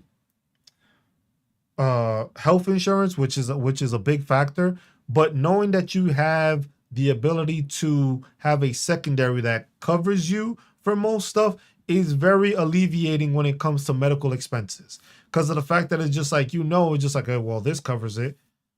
And now I don't even have to pay for it. I don't have to worry about the payment on the back end because primary insurance covered this, Chant VA covered the other half. So when that happens, that's what people do. But what did I wanted to touch on? Because I've been all over the place. And then we had stupidity in the chat, which I address. I don't got time to fucking waste on people that don't want to actually help and educate veterans. It's just like if you're talking shit and downplaying what veterans are doing and trying to accomplish, you are part of the problem. Plain and simple. That's there's no way around that. You are part of the problem if you are not trying to help assist and educate veterans to make them better. Plain and simple. What's up, Fire? But yeah, the things I wanted to touch on were basically like the changes that have happened recently. So basically, that's what I try to keep informed and try to keep updated of any changes and stuff that has happened. It's our primary. Jimmy, I'm telling you, it's great. If you have it, if it's primary or secondary, it's still good because it's still an alleviation of knowing you have some sort of coverage for medical care. Medical care is one of the biggest causes of bankruptcy in this country. So knowing that you can go to the doctor and knowing that you can have some of it covered is a big fucking alleviation and a big relaxation when it comes to anybody, when it comes to medical assistance or getting their family taken care of. Because the thing is, hey, if you got kids, which I got kids, and they come up with something or they start developing something, at least you know you can go to the doctor and it was just like, yeah, I know I'm going to have a bill, but I know my bill isn't going to fucking have me take out a loan or have me fucking go into fucking savings to fucking take out. That alone is a big fucking difference. But so the one thing I did want to mention is, so there has been a change when it comes to streamlining disability claims processing. So the VA updated its 21-1 adjudication manual, which is basically, that's the manual that they use, that the VA raters use to basically get shit done or understand where they have to do the stuff. Emphasizing the importance of comprehensive medical documentation and disability claims. If a veteran submitted evidence clearly establishes a service connection and details the condition's impact, the VA may decide to claim without requiring a CMP exam. So, two of my kids using Chapter 35. Yep, that's another one. The DEA, Dependents Education and Assistance, Chapter 35. Once you get 100% P&T, your kids basically, while they are enrolled at a accredited educational institution, they will receive a monthly stipend, which I believe when you are full-time, it's like about $1,530 something dollars. If you are part-time, it's like $900. And below that, it depends on, they might pay it to you or they may pay the school directly for the classes, depending on how highly you're enrolled. If you're full-time, you get like about $1,500 a month tax-free. So if your kid is going to school right now and you served in the military and you 100% P&T and you fall under and are eligible for education benefits, you need to make sure your kid is going through the military liaison office in their institution. They all got that shit. It might be a little fucking closet that they got for space, but they all have that shit. Yes, and also a lot of states also offer undergraduate college at the state level, depending on what it is. Say, Gabriel, you're gonna have to drop a class. So if you drop a class, make sure you notify them, Gabriel. What's up, JC? If you gotta drop a class, make sure to notify them that you are dropping the class. If you're using your GI Bill, you have to notify them, because the thing is they're gonna look into it, and it's gonna be, the school is gonna send them that information saying that you dropped it. So if that puts you under the full time or something like that, you receive less. So like for me, in my instance, this semester, my last semester for graduate school, I have 2 classes I'm taking. So one of the classes is basically a Title 29 tuition waiver. I'm not sure what that is. What is that, Jimmy? I was just like, I basically had, so when I enrolled for this semester, it was supposed to be 2 graduate courses the full term. What ended up happening was they switched one of the courses to an 8-week course. So literally that time period that I didn't receive my benefits because of the fact that I wasn't technically enrolled at a full-time status, which I found to be bullshit because I didn't fucking know that. But you live and you learn.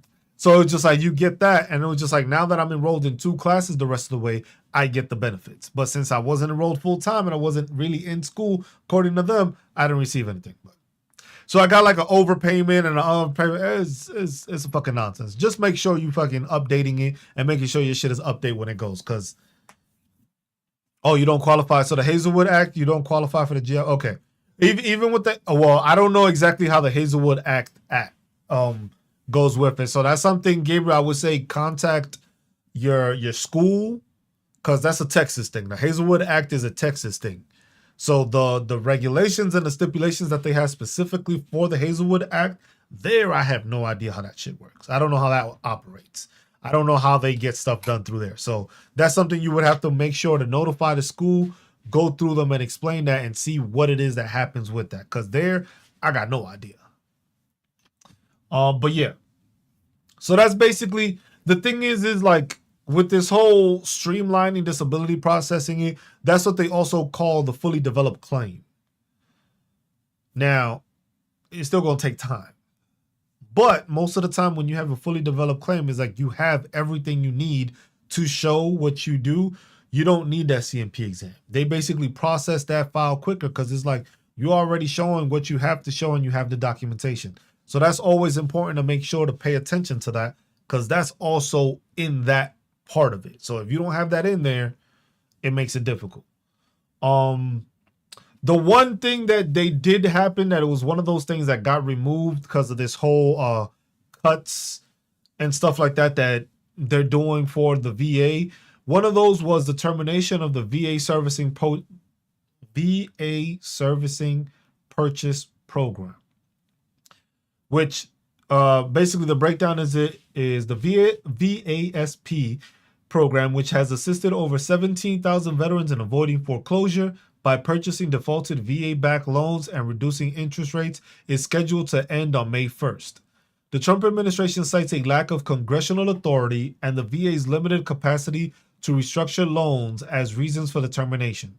Housing advocates warn that without a replacement program, many veterans may face increased risk of foreclosure. So that's basically something that has been changed because of this whole updating of the VA or cutting programs. That is a program that basically assists veterans in case they fall on hard times.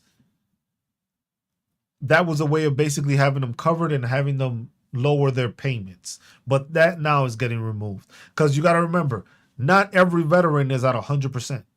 Not every veteran is getting close to $4,000 a month tax free.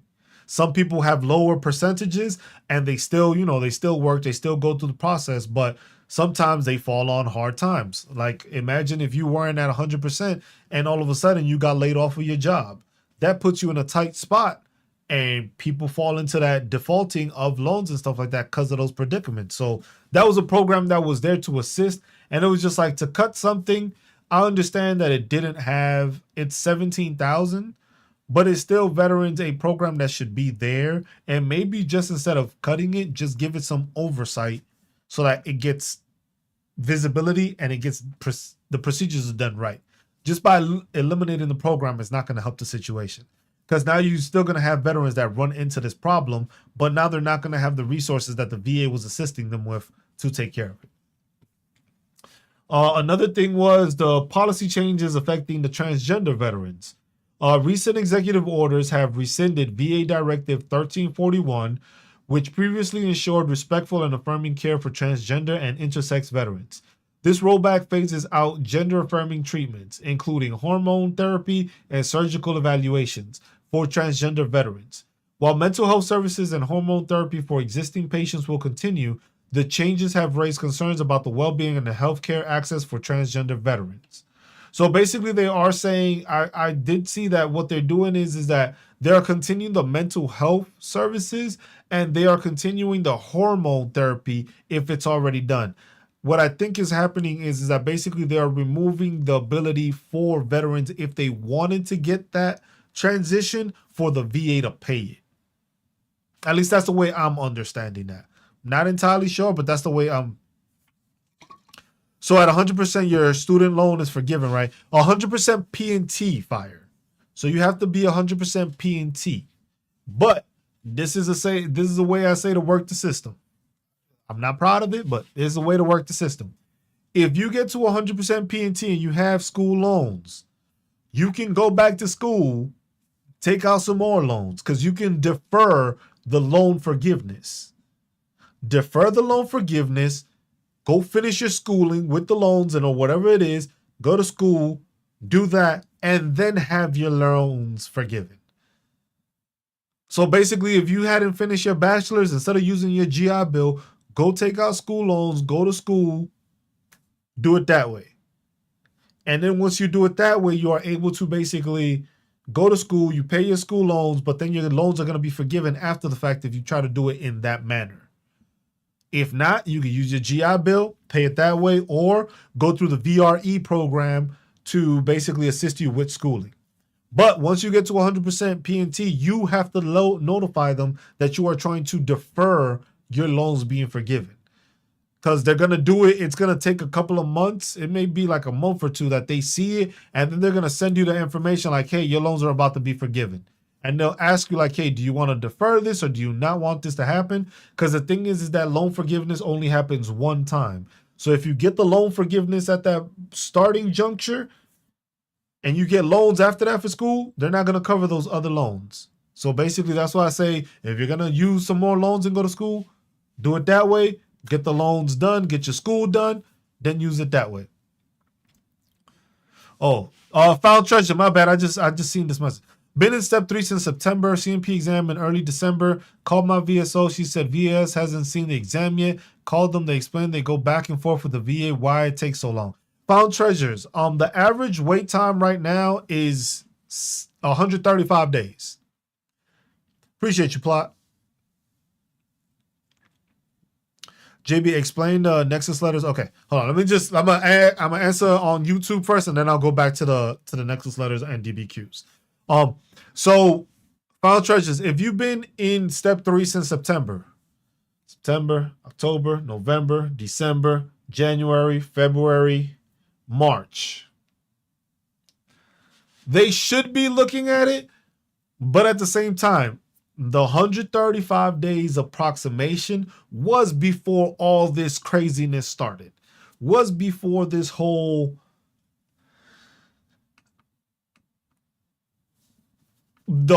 basically we're going to reduce people, we're cutting here, we're cutting there. That is going to lengthen that. That is going to lengthen that. So that is going to take some time because it's going to be a back and forth. But now the thing is if like, hey, if certain departments are being cut, certain ones are being reduced, it's just like, because the thing is you got to remember, these people are being reduced, but there's no clear cut how they're getting reduced. What offices are basically being reduced? They're just looking for people to fire and get rid of, just to get fired and get rid of. They don't have a process. So it's going to slow down the stuff. So when it comes to that, it's taking you a long time to get there, but it's going to take some time for you to be able to get those that processed. For some, if it's easy, they're getting processed quick, and for some, not. Hey, Cruz, thank you. I'll see you later. Thank you, Monica, as always. Will do. So when it comes to JB, what exactly with Nexus letters and DBQs? Because like I said, if you go to the website, so if you go to my website, it's vetawarenessproject.com. So VET awarenessproject.com. And it has a breakdown of all DBQs, and it'll give you a listing of the DBQs. I'll share it on YouTube also. It'll give you the listing of all the DBQs and basically all of the ones that are available. And you can check it that one. And then you can also go onto the resources. On the resources section of the website, it has VA Nexus letters. You go to the VA Nexus letters, it'll give you a guideline. It tells you the purpose, who writes it, and what it includes. Then from there, you can scroll down. I have a template, which is just a generic template that you can use, and then you can use that to provide for any Nexus letter. Because it's basically like a flat out template for you to just use. You can just click on it, and it's just an example. Because basically you're making sure you have your provider's information, you have your information, the introduction, which is basically the medical professional introducing what he does, what he's an expert on, or what he diagnoses and takes care of. The statement of review, that's basically a statement of that doctor saying, this is all the information I reviewed to make my decision. Then the next section, medical opinion. In his medical opinion, it is at least as likely as not, which is that 50% or greater probability, or that happened there. Then the medical rationale, which can contain the event that caused it, what the diagnosis is that he has for it, what the links are. So basically the linking is being, hey, this is the medical study that was performed or has been done and has proven that this issue that he has is been service connected and has been caused by people's time in service, stuff like that. You show the examples, you show how the symptoms have continued or how they've worsened. And then one part that I didn't know before was the addressing of contrary evidence. So this is where you're like, let's say you went and you got an examination at the VA or the CMP examiner and examined you and did this, and they gave you a certain diagnosis. If he knows that diagnosis was wrong, he can put a section into it basically stating, this is why this was wrong, and this is why it should be this. That way, it's like a clarifying thing like, hey, well, the VA said that you had just a fucking, I don't know, whatever it may be, whatever the cause may be. He's going to go and say, hey, this is the real reason why it's like this. This is why it happened. This is what it is. Then you have the conclusion, what you're saying, and then signature, signing the data, and then you have like that. And then if you go back to it, I also have like the extra guidance, which gives like an extra breakdown of examples, and it gives certain examples on certain things that can be added so that people know what it is.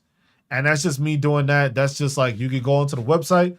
It's free to do it. You just got to go look it up, and it gives you that examples and that briefing so that you got that information with no issue.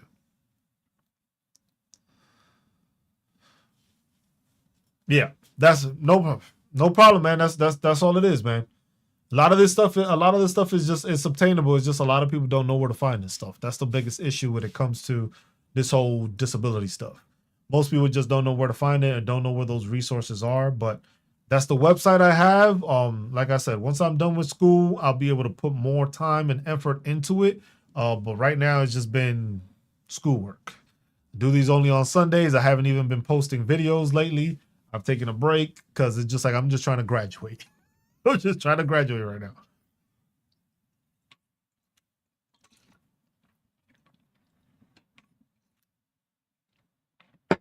This is another one. This is another thing that I saw was proposed. Gabriel, with the VRE, as long as you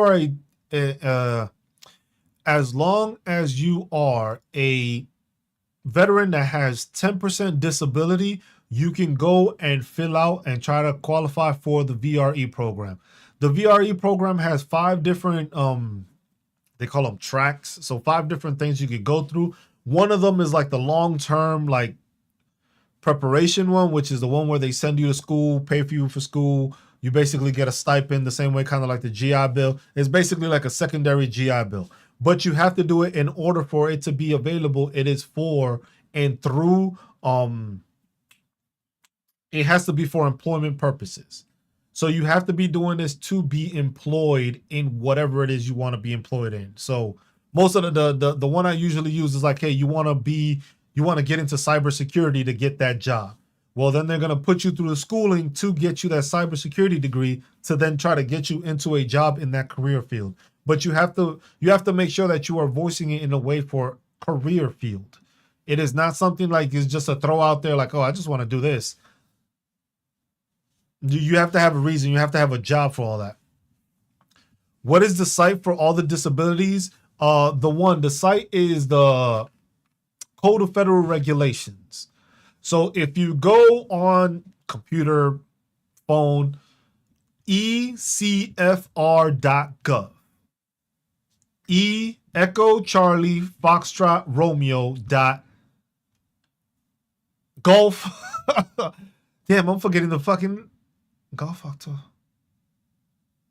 Oscar Victor. Damn, it's been a while. That's funny.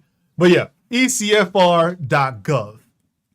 And then you go through there. So once you get to I actually show it on the thing. If you're on YouTube, if you're on my YouTube, which you can just click to through my link, I can show you that way. So the main site is ecfr.gov. So when you click on that, you get to the website, you're going to scroll down and it should show titles. You're going to scroll all the way down to where it says Title 38, which it'll say pensions, bonuses, and veterans relief. You click on that. Once you click on that, you go to Chapter 1. It's going to give you different options. It's going to say Title 38, Chapter 1, Chapter 2, Part 200. You're going to click on Chapter 1. Once you go to Chapter 1, it's going to show you and it's going to give you a breakdown of all the parts that's in there, and that's basically everything that covers to do with veteran affairs. Where you go to the conditions and the diagnostic codes, you go to Part 4, which is Schedule for Ratings Disabilities. So you just click on that. Then from there, Schedule for Rating Disabilities, that gives you the whole entire list of all 3,000 plus disability diagnostic codes. It gives you how they get rated, how you get the percentages, what it classifies for what percentage, and it gives you a breakdown of different information as to different examples of different things that people do ask questions about, and it gives you an explanation there. Some of the explanations aren't as like super in-depth, but most of them are clear enough that you can understand it by just noticing what's there. Yeah, Gabriel, that's what you want to do. You gotta check, because the thing is there's resources, and that's the thing. That's the other thing. There's scholarships for veterans. There's scholarship for veterans. You just gotta look for them. Even go on. That's one thing I'm trying to find a source for when it comes to like school scholarships. There's different programs, different entities, different nonprofit organizations that always have that resource for school grants and scholarships. It was just like, hey, you're a veteran that served from this period to this period. We giving a $10,000 grant. It could just be some random shit. You served from this time period to this time period. Or did Joe's family members serve from this time period to this time period? We have a program that helps assist those family. It's like stuff like that. You have to check, because there's grants, scholarships, and there's all different types of nonprofit organizations that do this. There's the BFW, the American Legion, the Disabled American Veterans. There's the Gary Sinise Foundation. There's the Wounded Warrior Project. There's a ton of shit out there. And those are just the main big ones. There's other nonprofits which are smaller, which still provide those same kind of resources to veterans, whether it's a disability, because of your disability, you may get a grant or a scholarship, or it could be just, you just got to be a veteran. So you just got to make sure that Gabriel, that's what I'm trying to find out. I'm trying to find a actual resource. If anything, shit, I might have to create that, and that would probably help a lot too. But I've been trying to find a place that I can look this up. But most of the time when you look it up, it's like you have to go to a place or a website that has grants.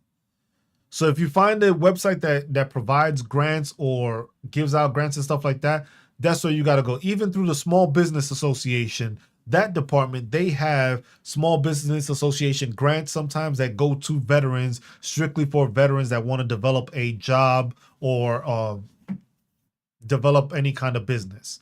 So there's a ton of resources out there for veterans to use. It's just most veterans don't know about it.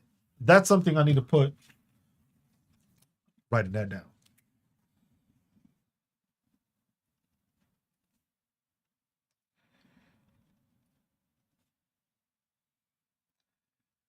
Make sure to look into that, and then make a part on the website that covers that, so that way it has it in there also, just like a location where we can find grants and scholarships for veterans and also for veterans families.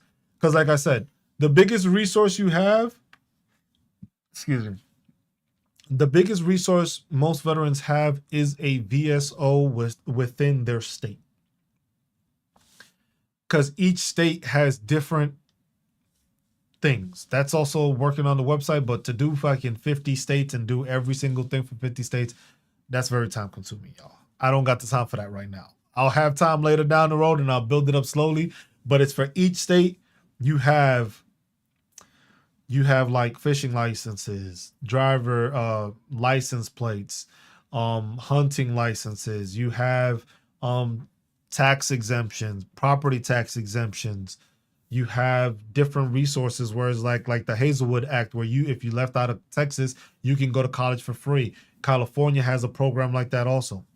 For disabilities, can we use civilian doctors to get rated?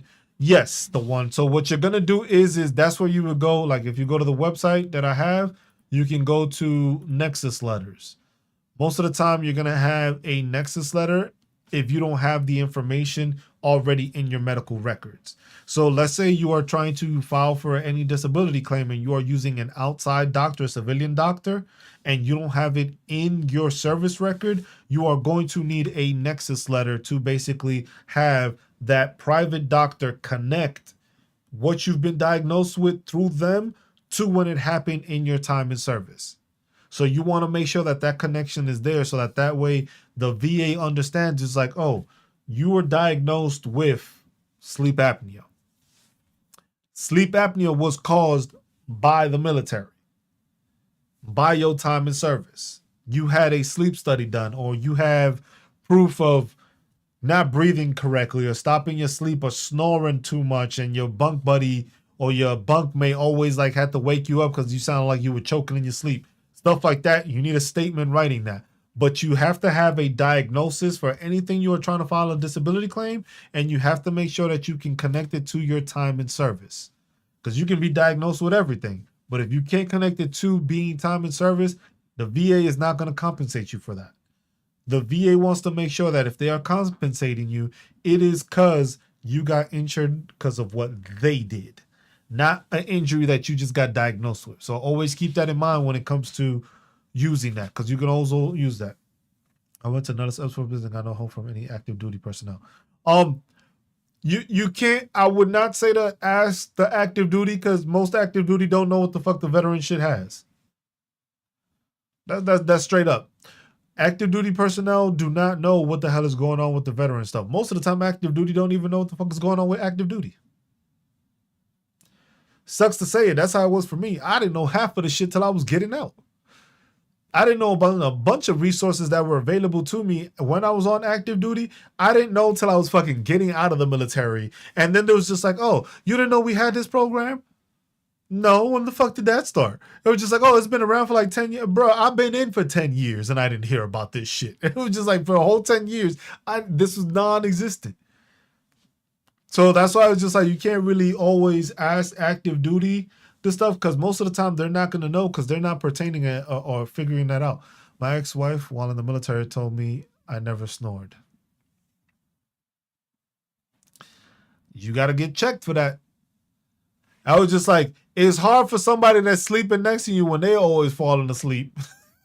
They asleep. They ain't going to know you were snoring. They're not going to know you snoring. If they a deep sleeper, you could be choking all night long. They ain't going to know a difference. They just going to go to sleep, wake up, and be like, oh, you look like you didn't sleep. I was just like, obviously, because you slept through the fucking night, even though I was snoring the whole time. So that's one of the things that it comes to. It was just like, you have to find, for me, it was the signs. It was me. It was just like, I was just always tired. I could probably file for fucking chronic fatigue syndrome, but I was always tired. I slept well. I exercised. I was in the best shape of my fucking life. And I was just like, I'm still dead fucking tired, even though I wanted to sleep 12 hours. Even when I want to sleep. Yeah. And that's the thing. I was just like, most people don't realize it till they do it. And then I went, got seen for it.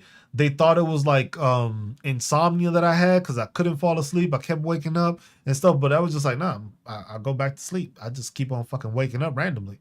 I was like, okay. Then they figured it out. And I said, I forget what it was. I said something to them that triggered like the PA to be like, let me sign you up for a sleep study. I can't remember what it was that I told them. But after that, they were just like, yeah, we're going to schedule you for a sleep study. Then I got it done. So, but it all depends on how you go about it. But you always have to have a diagnosis. You have to have the documentation. And you have to make sure that you are connecting it to your time in service.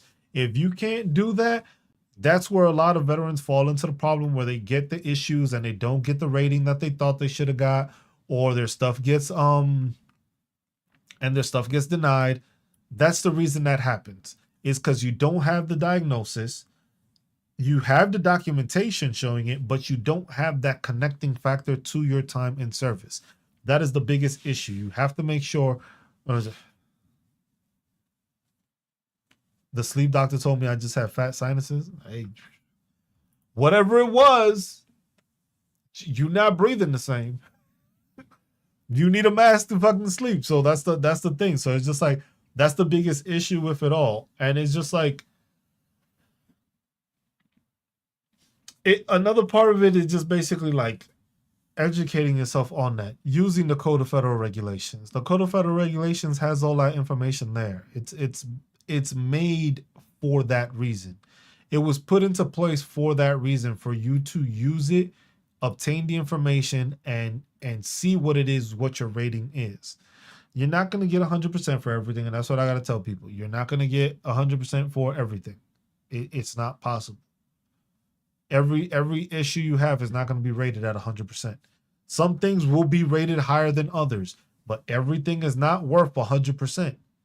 Most of those bone and stuff issues you have, or muscle and joint pains, are not going to get you a full 100%. Sleep apnea, the fact that your ass stopped breathing, you know what the fuck that is? The fact that your ass stopped breathing and you still ain't getting 100% for that. So look at that. Look at it that way.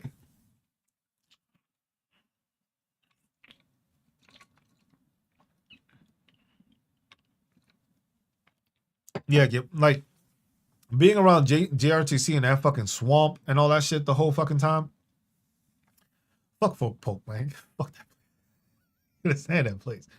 But that's the one thing, because that's the reason I always tell veterans is like, you have to make sure that you are getting all this stuff documented. You have to make sure you are getting it documented. What's the first benefit you should use as soon as basic is over? Like when you're in service, T? Like when you're still on active duty, what's the first benefit you should use? Is that what you're asking? Or like once you're done with like the military, like what's the first benefit? Like,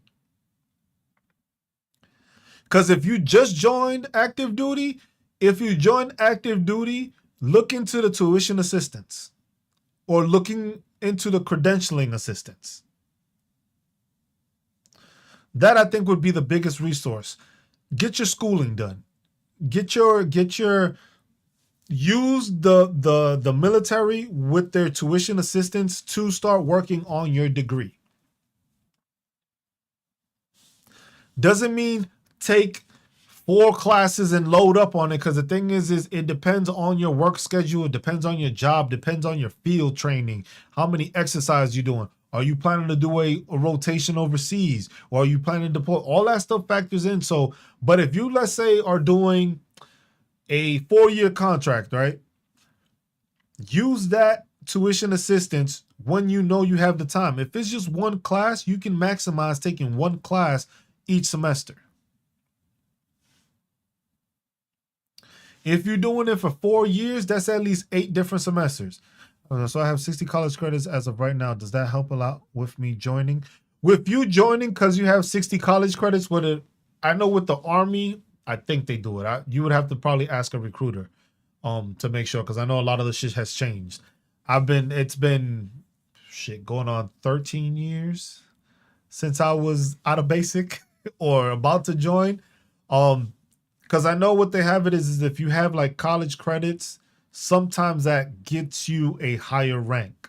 So you might get E3 or PFC joining out of nowhere if you have some college credits. The highest you can get is E4, which is specialist, but most of the time to get the specialist, you have to have a degree already to do that. But if you're going through the processes, basically you are trying to do it as you have this is what you're using, that's what you're using going forward, basically. So you have to make sure you take care of that. But that, I think, is the biggest resource that service members, when they are joining the military, should take advantage of the tuition assistance to help get their education done.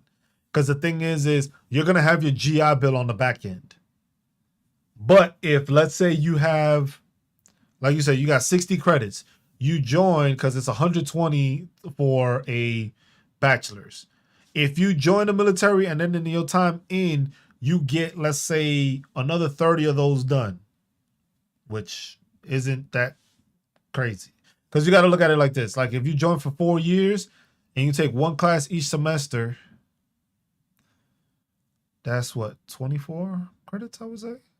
It's not much, but it brings you up. But then, like I said, if you know, hey, we're not going to do any heavy training, or we might be out in the field here and there, but it's not going to stop me from being able to go to school.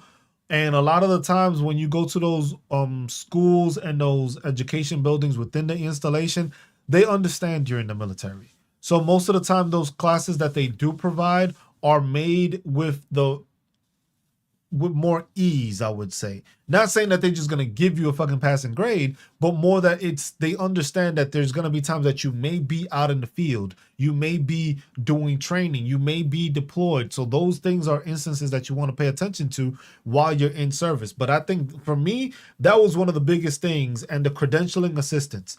If you can get credentialed on damn near anything, use it. If you have something you want to get credentialed in, use the credentialing assistance program through the military. I believe it's in all branches. I believe. I know going through the Army, I know the Army had it. Not sure if it's in every branch, but those are the things you have to ask. Because if it's just getting a free credentialing, that's free credentialing. No matter what the credentialing is. If you're getting it for free, because the military is paying for it, that's something that once you get out, that is still a credentialing that you have that will make you look and stand out from your military stuff and the guidance you can receive. So that's something to always pay attention to. But I would say that's one of the biggest benefits that soldiers never take care of. Would you recommend the reserves, national, active, rank them? um, that all depends on what you want to do, man. That really depends on what you want to do. Because the thing is different things for each one of them. Active duty, this is 24/7 you doing it. For the time you're in, you're doing it for 24/7. National Guard and reserves is different. National Guard, the reserves I don't know too much on. The National Guard I know it's basically like what, 40 days a year? Basically 1 weekend a month, which is 28 days. I'm attending. Nice, Gabriel. Yeah, definitely ask questions. Have a lineup of questions, Gabriel, and do it that way and just ask at those expos. Because those expos have a lot of people. And most of the time, they also have hiring and employers that want to hire people. But National Guard is like, it's 1 weekend a month. You take 2 days times 12, that's 24 days. Then you get the 2-week annual training, which I think for most is like during the summertime, or they specify what that is. So it's just like Navy Reserve 2 weeks a year, 1 weekend. Yeah. So it's you're almost doing it for 40 days. So basically you're doing it for 40 days, and it's just like that's 40 days out the year that you are doing the military stuff. The thing is with that one, is just like you have that, but in case you get needed, you may get called, or if they're gonna do something, do that. Sometimes they have deployments that you could join up into. Not everybody does it, but it's a different environment because the thing is you can still have a civilian life and just do that 1 week in a month and that 2 weeks throughout the year. Some of them offer bonuses. Some of them offer large bonuses through the state to stay in your state. You do it and you go through there. There's also the Title 10, which is you being basically on active duty orders through the National Guard, which basically allows you to get the same pay, but it's nowhere near as strict. It's nowhere near the same stuff. It's still the military. Don't get me wrong. It's still the military. Still got to do training. Still got to do that stuff, but it's not the same thing. With the reserves, I'm not well versed in because I'm not entirely sure how they operate or how they do it. But like JB just said, the Navy Reserve is basically the thing. So I think it may be the same thing as the National Guard. It's the reserves.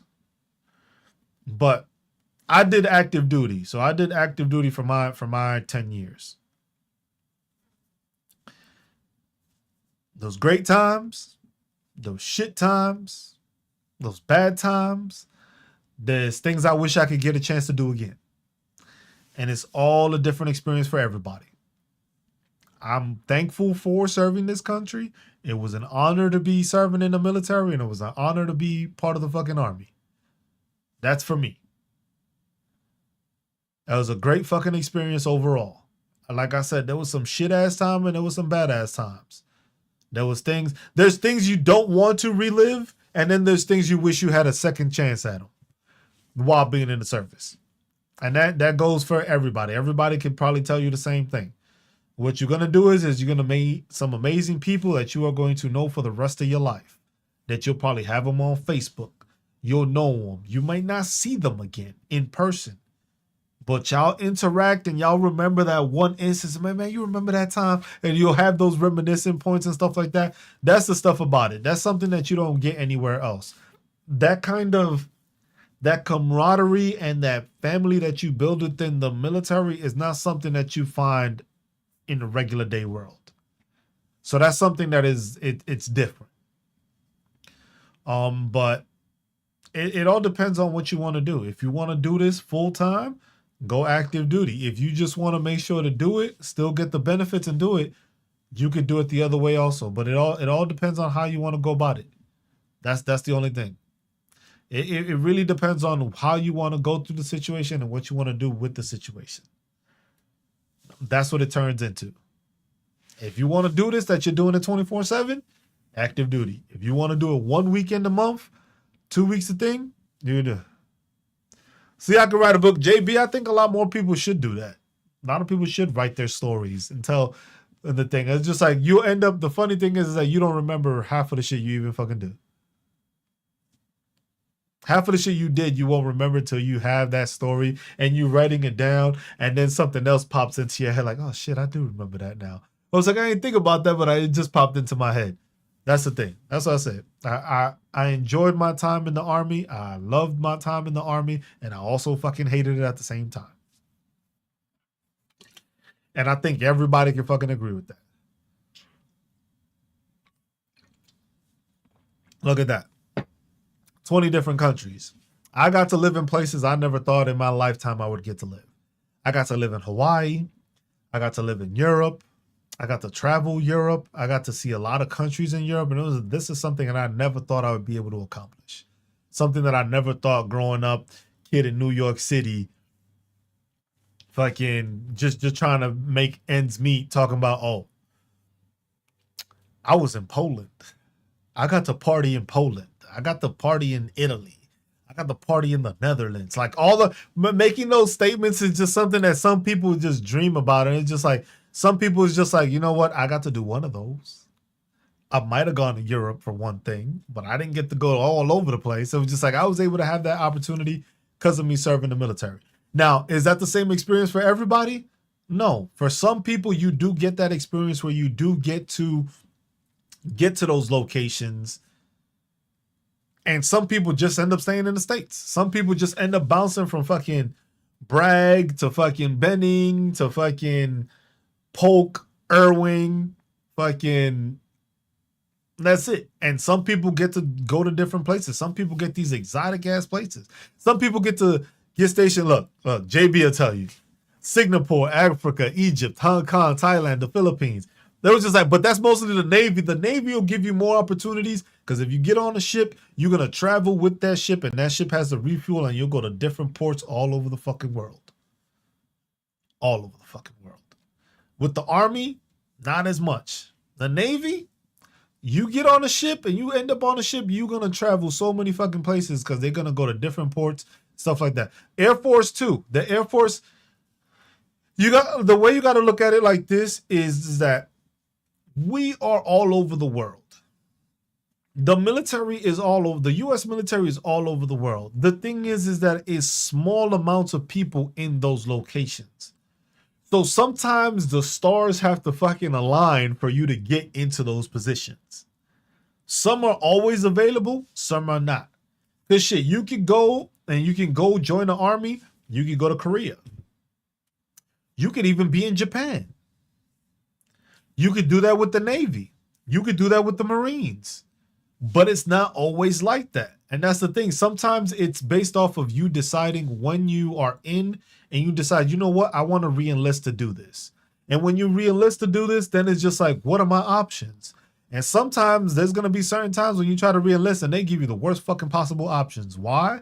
Because the military needs you there. The military don't have people there. So you got to pick out of one of those options because the military needs to have people in those positions. And then sometimes it's like when those positions get filled out, it was just like, hey, man, like for the Army, there was one position I was trying to get. It was just like, oh, you can go to Panama. Panama. So yeah, I got Panama. I was like, the fuck? I put that shit high up. I put that shit up high on Panama. I'll go to Panama. And then there was another one. There was like what? There was one, I think, like in New Mexico. I was just like, New Mexico got a place? I was just like, for some of them, it's just like you can even be an instructor for them. If you got the instructor badge or you've been doing instructing and they see that, it was just like, hey, you can be sent to instruct at a certain place. See, Panama Sauce. That was just like, I tried to get that one. It was just like, that was one of my options for my last re-enlistment. It was just like, have you heard of Fort Bliss? Oh, yeah, Fort Bliss. Everybody knows Fort Bliss. McGregor, I think that's Air Force Base, New Mexico. I think McGregor's Air Force. Yeah. Look, There's locations all over the country, all over the place. The thing is just like it's landing into those locations and having the availability for them. It's not the same for everybody. Also depends on your job. Depending on your job, most of the time you get put into certain places that they need it. Why'd you laugh at Fort Bliss? Because it's fucking hot. It's fucking hot. Anything down in Texas is hot. The fucking desert fucking place over there. It's just like, because I believe Bliss is the one by El Paso. I think that's Bliss by El Paso. Yeah, hot as hell by the border. Yeah.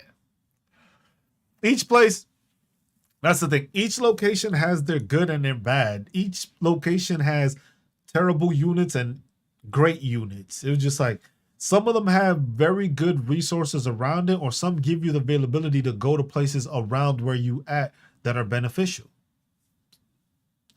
It's just it's a luck of the draw, but then it's always what you make of it and what the people around you make of it.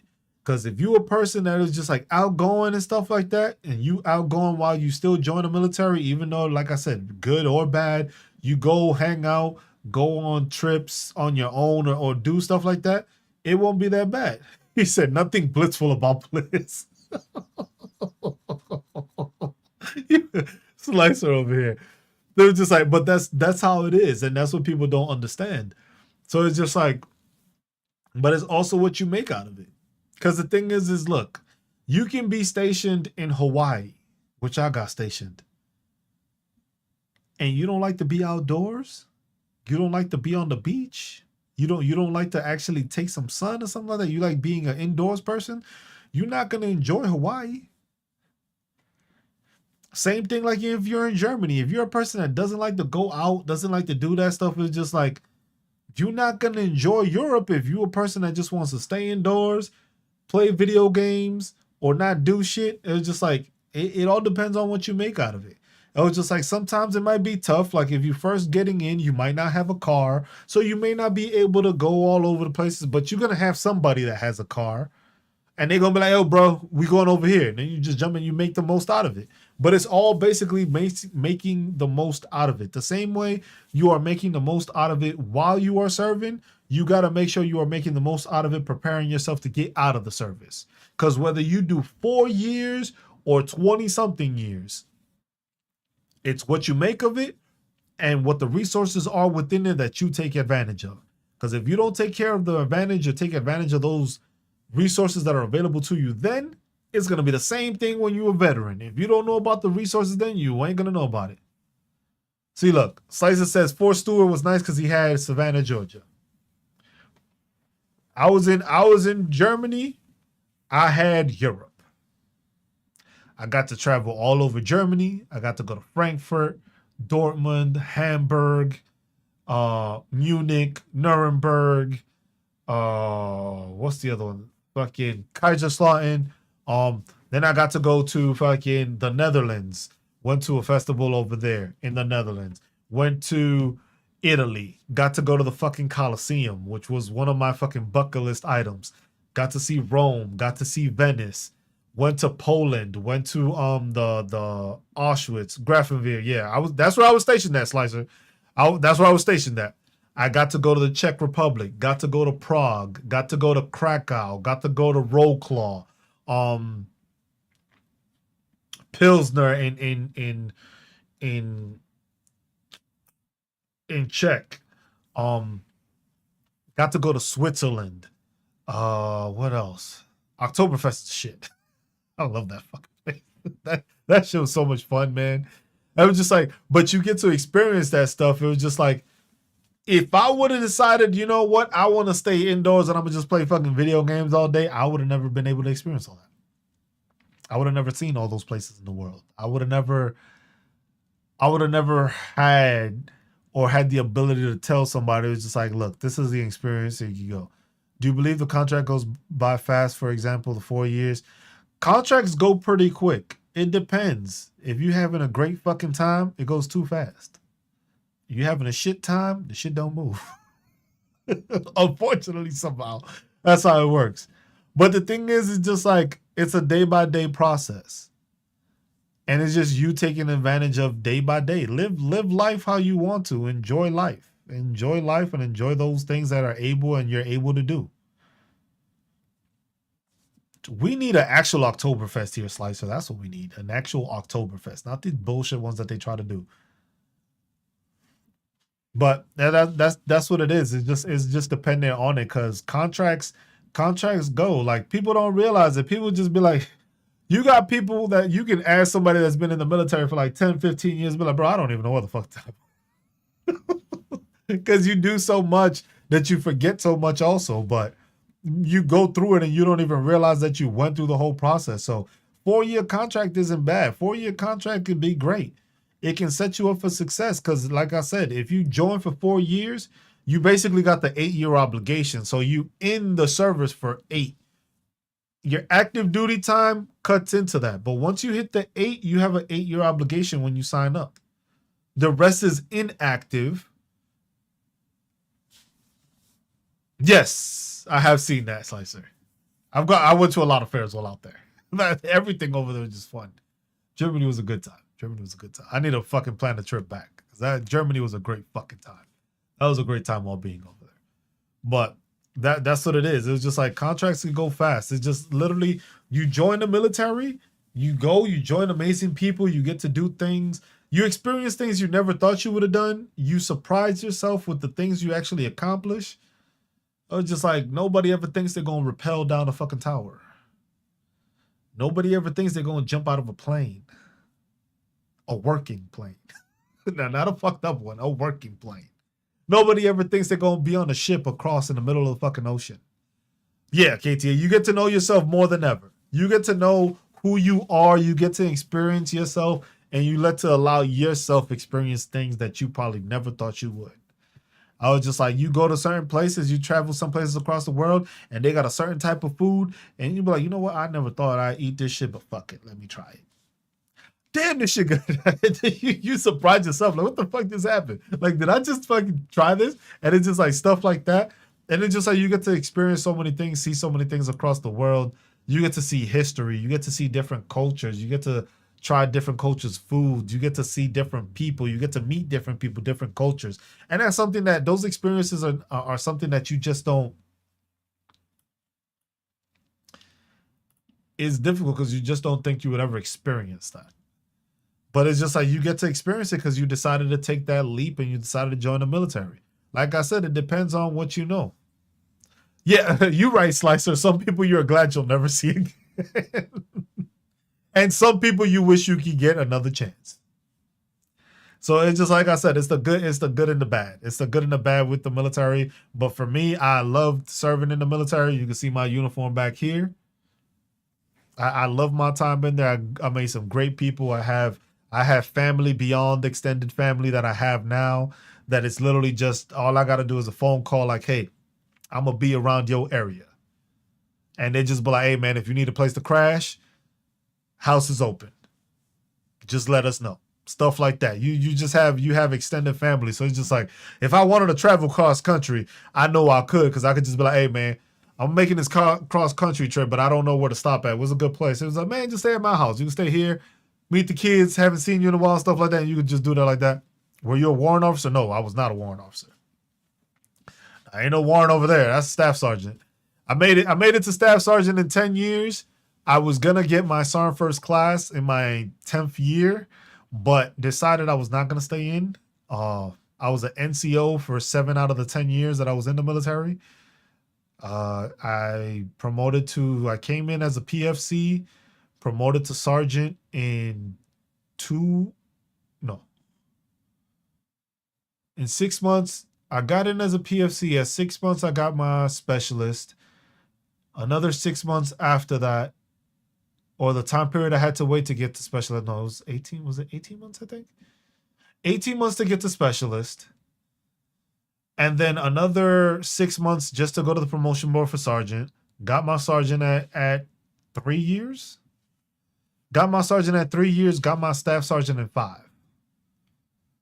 And then rolled that out the whole way. Would have got in my sergeant first class in 7, but COVID hit.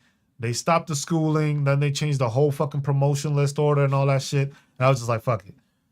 I would have promoted again. I would have gotten my sergeant first class if I would have just re-enlisted. The only reason I didn't get it was because I didn't have enough service time to get the sergeant first class.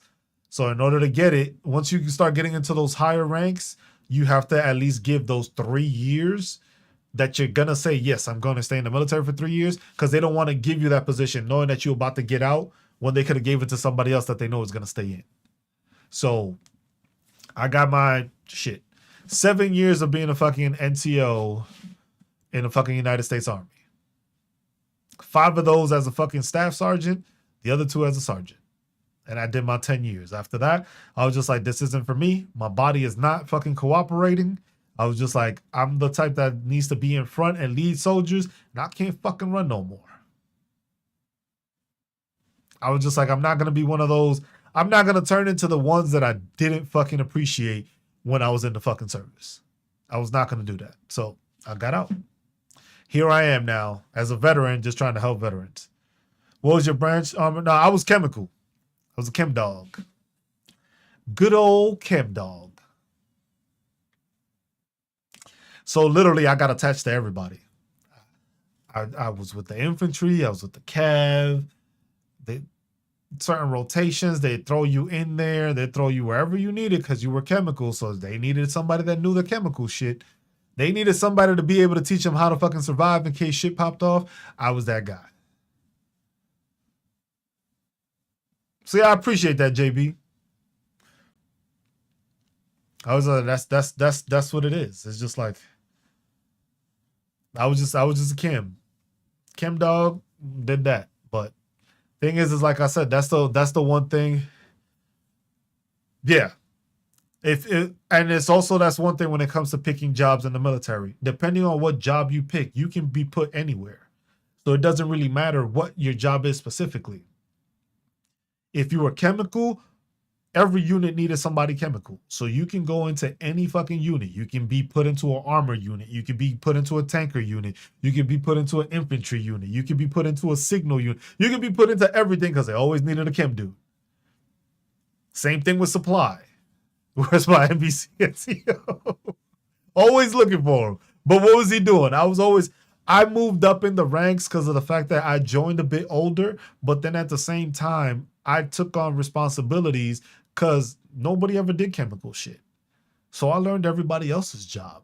I was put in positions that most people were just like, I don't want that shit. I was just like, I just learned everybody else's job. I knew my job, but then I was able to learn everybody else's. So when it came to teaching soldiers, I just was well-rounded in all the stuff. So it's like, hey, how do I fill a fucking radio? I got you. I was like, oh, you work for Camo? No, I'm the chem dude. They like, what the fuck? I was like, what the fuck? How you know all this shit about radios? I was just like, I wanted to learn it. I was just like, this is something that I need to know. Because if I need to send something over the radio that's a chem report, I need to know how to fucking operate this shit, change frequencies, do all that, load it, like all that stuff. And it's just like, all that stuff was just like, it was beneficial to me because then it allowed me to show other people that I knew what I was doing and I knew how to train people on other things. I was just like, you got a chem question? Boom. How do I do this with a radio? Boom. How do I PMCS this truck? Boom. How do I work a sats? Boom. It was just like, oh, okay, this dude knows what he's doing. And it was just like, okay. And you get a lot of respect for that, and you get a lot of appreciation for that. But then the same thing in your battalion, when everybody knows who the fuck you are, you don't have no issues. Oh, that's Cruz. It was just like, you could be that soldier that's fucking working on emptying out of conics. Because when it came to the fucking command changes, the cyclic inventories that had to be done, I was doing all the chem shit on my own. And you would see fucking soldiers that come out and be like, hey, Sergeant Cruz, you need a hand? They weren't even in my fucking company. Hey, Sergeant Cruz, you need a hand? I was like, yeah, shit, if you ain't got nothing to do, they come in and they start lugging shit out there with me. The same way, if I saw them doing this shit, I ain't got nothing to do. I'm going to go there and start lugging the shit out there with them too. And that's how I gained a lot of respect, because it was just like, hey, I'm a soldier no matter what my fucking rank is. I was just like, those are the fucking NCOs and the leaders I respected the most, that they didn't give a fuck what their rank was. They were still a soldier. I was just like, yeah, you could have been a sergeant first class. That don't mean you can't fucking get into the conics and help fucking dig that shit out. It was like you could have fucking left if you had meetings and shit like that. But if you ain't got nothing to do and all you doing is fucking sitting there and just fucking watching people sweat and shit like that, I wasn't about that shit. I was just like, I always got heat for that too. People be like, nah, man, you supposed to supervise. I was like, nah, bro, I like getting my hands dirty. I don't mind getting my hands dirty. I was just like, it's just fucking emptying the shit out. The faster they do this shit, the faster I get to fuck go home. Or the faster I can tell them to leave, which then allows me to fucking leave. The longer they take, that means the longer we gonna stay in this fucking place still fucking working on this Connex. It's just like people didn't have that fucking mentality. People were just like, oh, I'm gonna just supervise. Watch people empty out of Connex. Let me know when y'all done. Like, bro, you are able-bodied fucking help. Yeah, you might sweat a little. Okay, you got showers, right? Use them, but go fucking help the soldiers because the soldiers see that shit. So then next time, yeah, some people just love the power. Some people just love the power and just wanted to fucking sit back and watch. I was like, nah, I have the power because I can tell them to do this shit. But I also have the power to help them. So that way I don't have to tell them to do this shit. Because I would explain to them as like, hey, because you know how it is. A brand new soldier don't fucking understand what the fuck is going on. A brand new soldier won't know. Just like, yo, why the fuck are we emptying out this Connex again? We did this last month. It's called cyclic inventories. What the fuck is that? Cyclic inventories. It doesn't always fall on you. But at the same time, 10% of our commander's fucking property has to be inventoried and checked. They have a list of it. Once that list comes out, anybody that's on that list has to make sure that they show they have everything, because that's the way the commander's verifying that you haven't lost his shit that you also signed for. And when you explain to soldiers that way, they'd be like, oh, okay. It's like, yeah, the same way we go and check in your room. If your room ain't fucking clean, because we didn't check every fucking 2 years, being an to hand is getting yeah. That people don't fucking understand that. People don't fucking visualize it that way. Some people just love the fucking power and they just sat back. I was like, the reason soldiers respected me was because I got my hands dirty with them. That was the biggest thing. Soldiers respected me and I didn't have to ask. It was just like, that's how you know you're doing a good job, when you don't have to ask people to do shit and people just start doing it for you. If somebody had a problem with their vehicle, we gonna get this shit fucking running. The Army guys, officers and all. Yeah, it was just like, because you run as a unit, because you start doing that. When you have that kind of cohesion, you get everything fucking done. Everything gets accomplished. Everything gets accomplished the right way. But when you have fucking no cohesion, that you have those people that just fucking sit back or just like, well, I'm a supervisor. I was like, if you fucking saw a major, I understand. You saw a major. That's different. You can't, you the one that shouldn't be getting their fucking uniform dirty, because you got to walk around everywhere trying to make corrections and shit. And you got a dirty ass uniform. You see what I'm saying? Like, saw a major. How the fuck you gonna correct me with your dirty ass uniform? That's different. First sergeant, that's different. But if you fucking sergeant first class and below, your uniform can get fucking dirty. First sergeant, commander, I understand you not getting dirty. I understand. But everybody below that, you have the ability as a fucking soldier to get your hands fucking dirty. Plain and simple. And the thing is, those were some of the best sergeant majors I had, that it was just like, they didn't give a fuck. Motor pool Mondays. Fucking sergeant major, and it all his back under the fucking vehicle looking and shit. I was just like, the fuck? I would tell them, man, get your ass under there and get that sergeant major out that fucking vehicle. But that's the thing. You would see that, and it was just like, oh shit. I was like, sergeant major's under a fucking Humvee right now, checking to see if anything is leaking or anything. When I saw that, I was just like, bro, this dude don't got to tell me shit. It's getting done.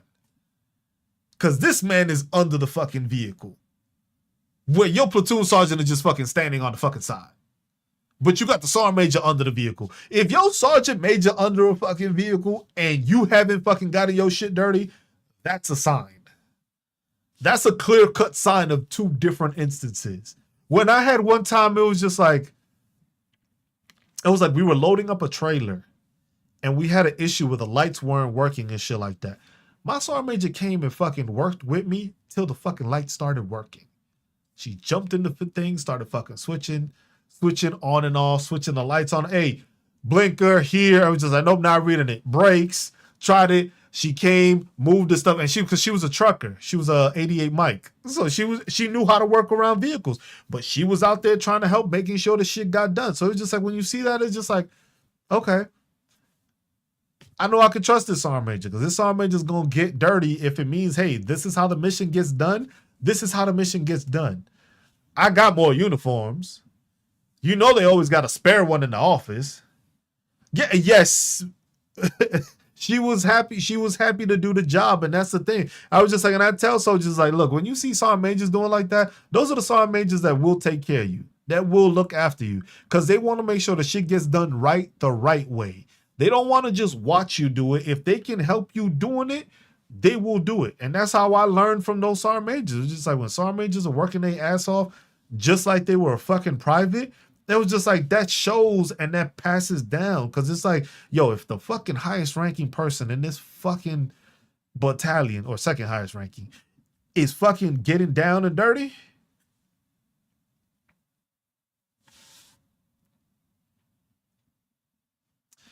but that's the thing. That's what people don't mention that and don't talk about that. But those are the things that in the service is just like those things are lost art now.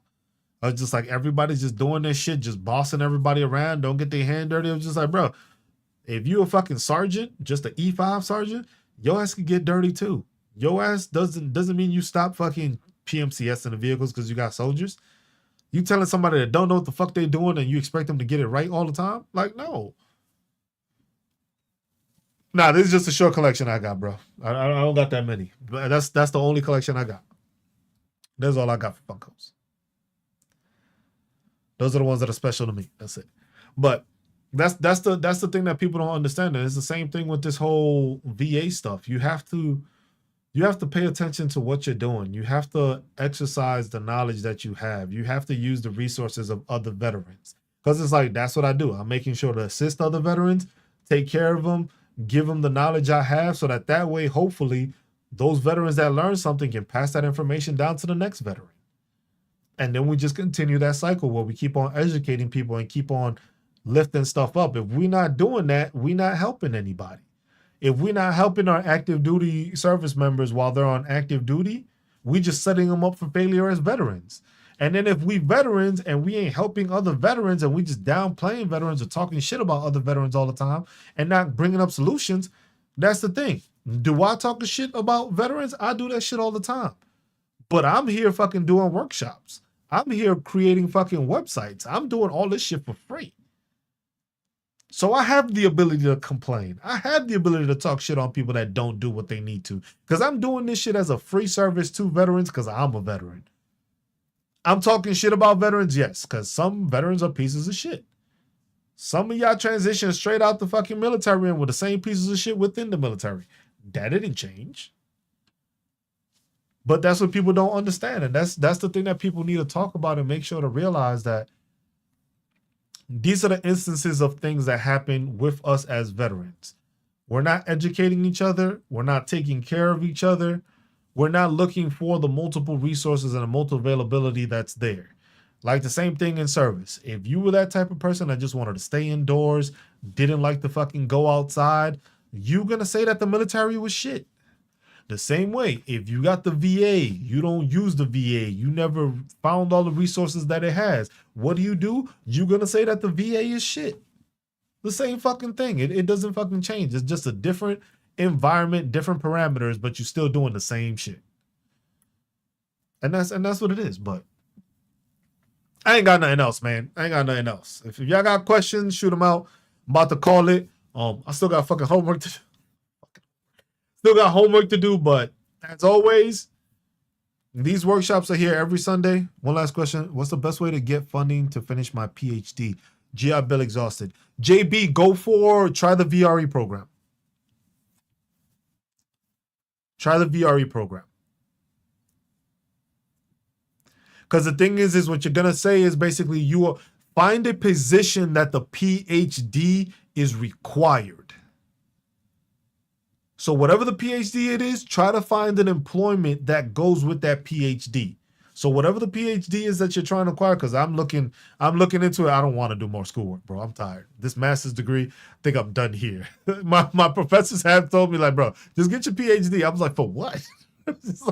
But if you're gonna get the PhD, go through the VRE, but find a employment that fits you obtaining that PhD. So whatever that job placement is, or whatever that job like you seen and you posted, be like, look, I'm working on my PhD because I want to get to this position, because I have this experience which fits everything, but this job is requiring a PhD. So I want to use the VRE program, the Veterans Readiness and Employment, to obtain my PhD to be able to compete to get that position. Because that's the one thing that a lot of people don't understand and they forget, that it's like you have to do it in the manner that it's going for employment. When you're doing it, is the VRE is for employment purposes. It's not just to give you schooling, because that's what the GI Bill is. The GI Bill is you going to school for whatever the fuck you want to get your degree in. The VRE is for employment purposes. So if you have a PhD job where it's like, hey, you need to have a PhD in order to apply for this position. Hey, I want to use the VRE program because I see this position here is yada, yada, yada. I need this, this, and that. I have everything, but I don't have the PhD to be able to do it. They pay for it. You get your PhD. Now you don't owe no money. You just paid for a PhD. You got that. You can apply for that job. And now you have that job to use. You have all the requirements. And now you're making even more money because you got that PhD to do it. So just remember, you got to use it in the thing. 7 months. Yep. Just do it that way. Hey, Slice, I appreciate you too, man. But yeah, that's what it is. You got to use those resources as best you have.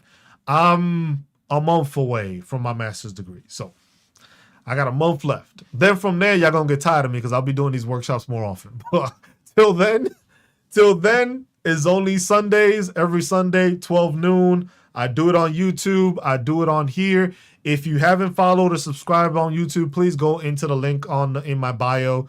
Just click on there, subscribe to the channel, because there, if it's veteran stuff, it is going to be mostly on YouTube. Here, I do these on Sundays, but most of the other time is just more a political, it's more of a political platform that I use here to talk on politics. The workshop, YouTube, that is strictly just veteran stuff.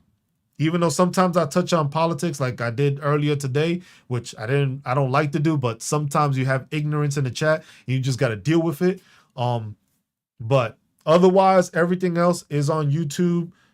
Go through YouTube. I have 2 years plus of these workshops, some being property tax, some being the CFR, some being the VRE, some being, it's like all different topics. And it's just like, go through there. You can watch them, put them shits on fast forward, listen to them as an audio or something like that. I give information as people ask questions, and when I go certain topics, I go over them. But that's the best I can do. But I appreciate everyone. I hope everyone has a great week. We'll see if I pull up at one point during the week with another of these, but like I said, with schoolwork, I'm trying to get this month done, and then from there I'll start dedicating it more. But same thing, make sure to like, give a follow on YouTube. That helps me more. It helps me grow more and push more information out. Check out the website if you got any information or any suggestions, anything like that. Make sure to go to the contact form on there, fill it out, give a suggestion for the website or what you think you would be better, what would benefit you more, what could probably use an explanation, whatever the case. Leave any suggestions in the comment thing. But besides that, that's all I got, y'all. So Cruz signing out. But as always, be good to one another, take care of one another, look out for one another, love one another, and stay marvelous while doing it, y'all. I'm just Cruz. This was the April 13th iteration of Veteran Awareness Workshop. I'll see y'all next week. Peace.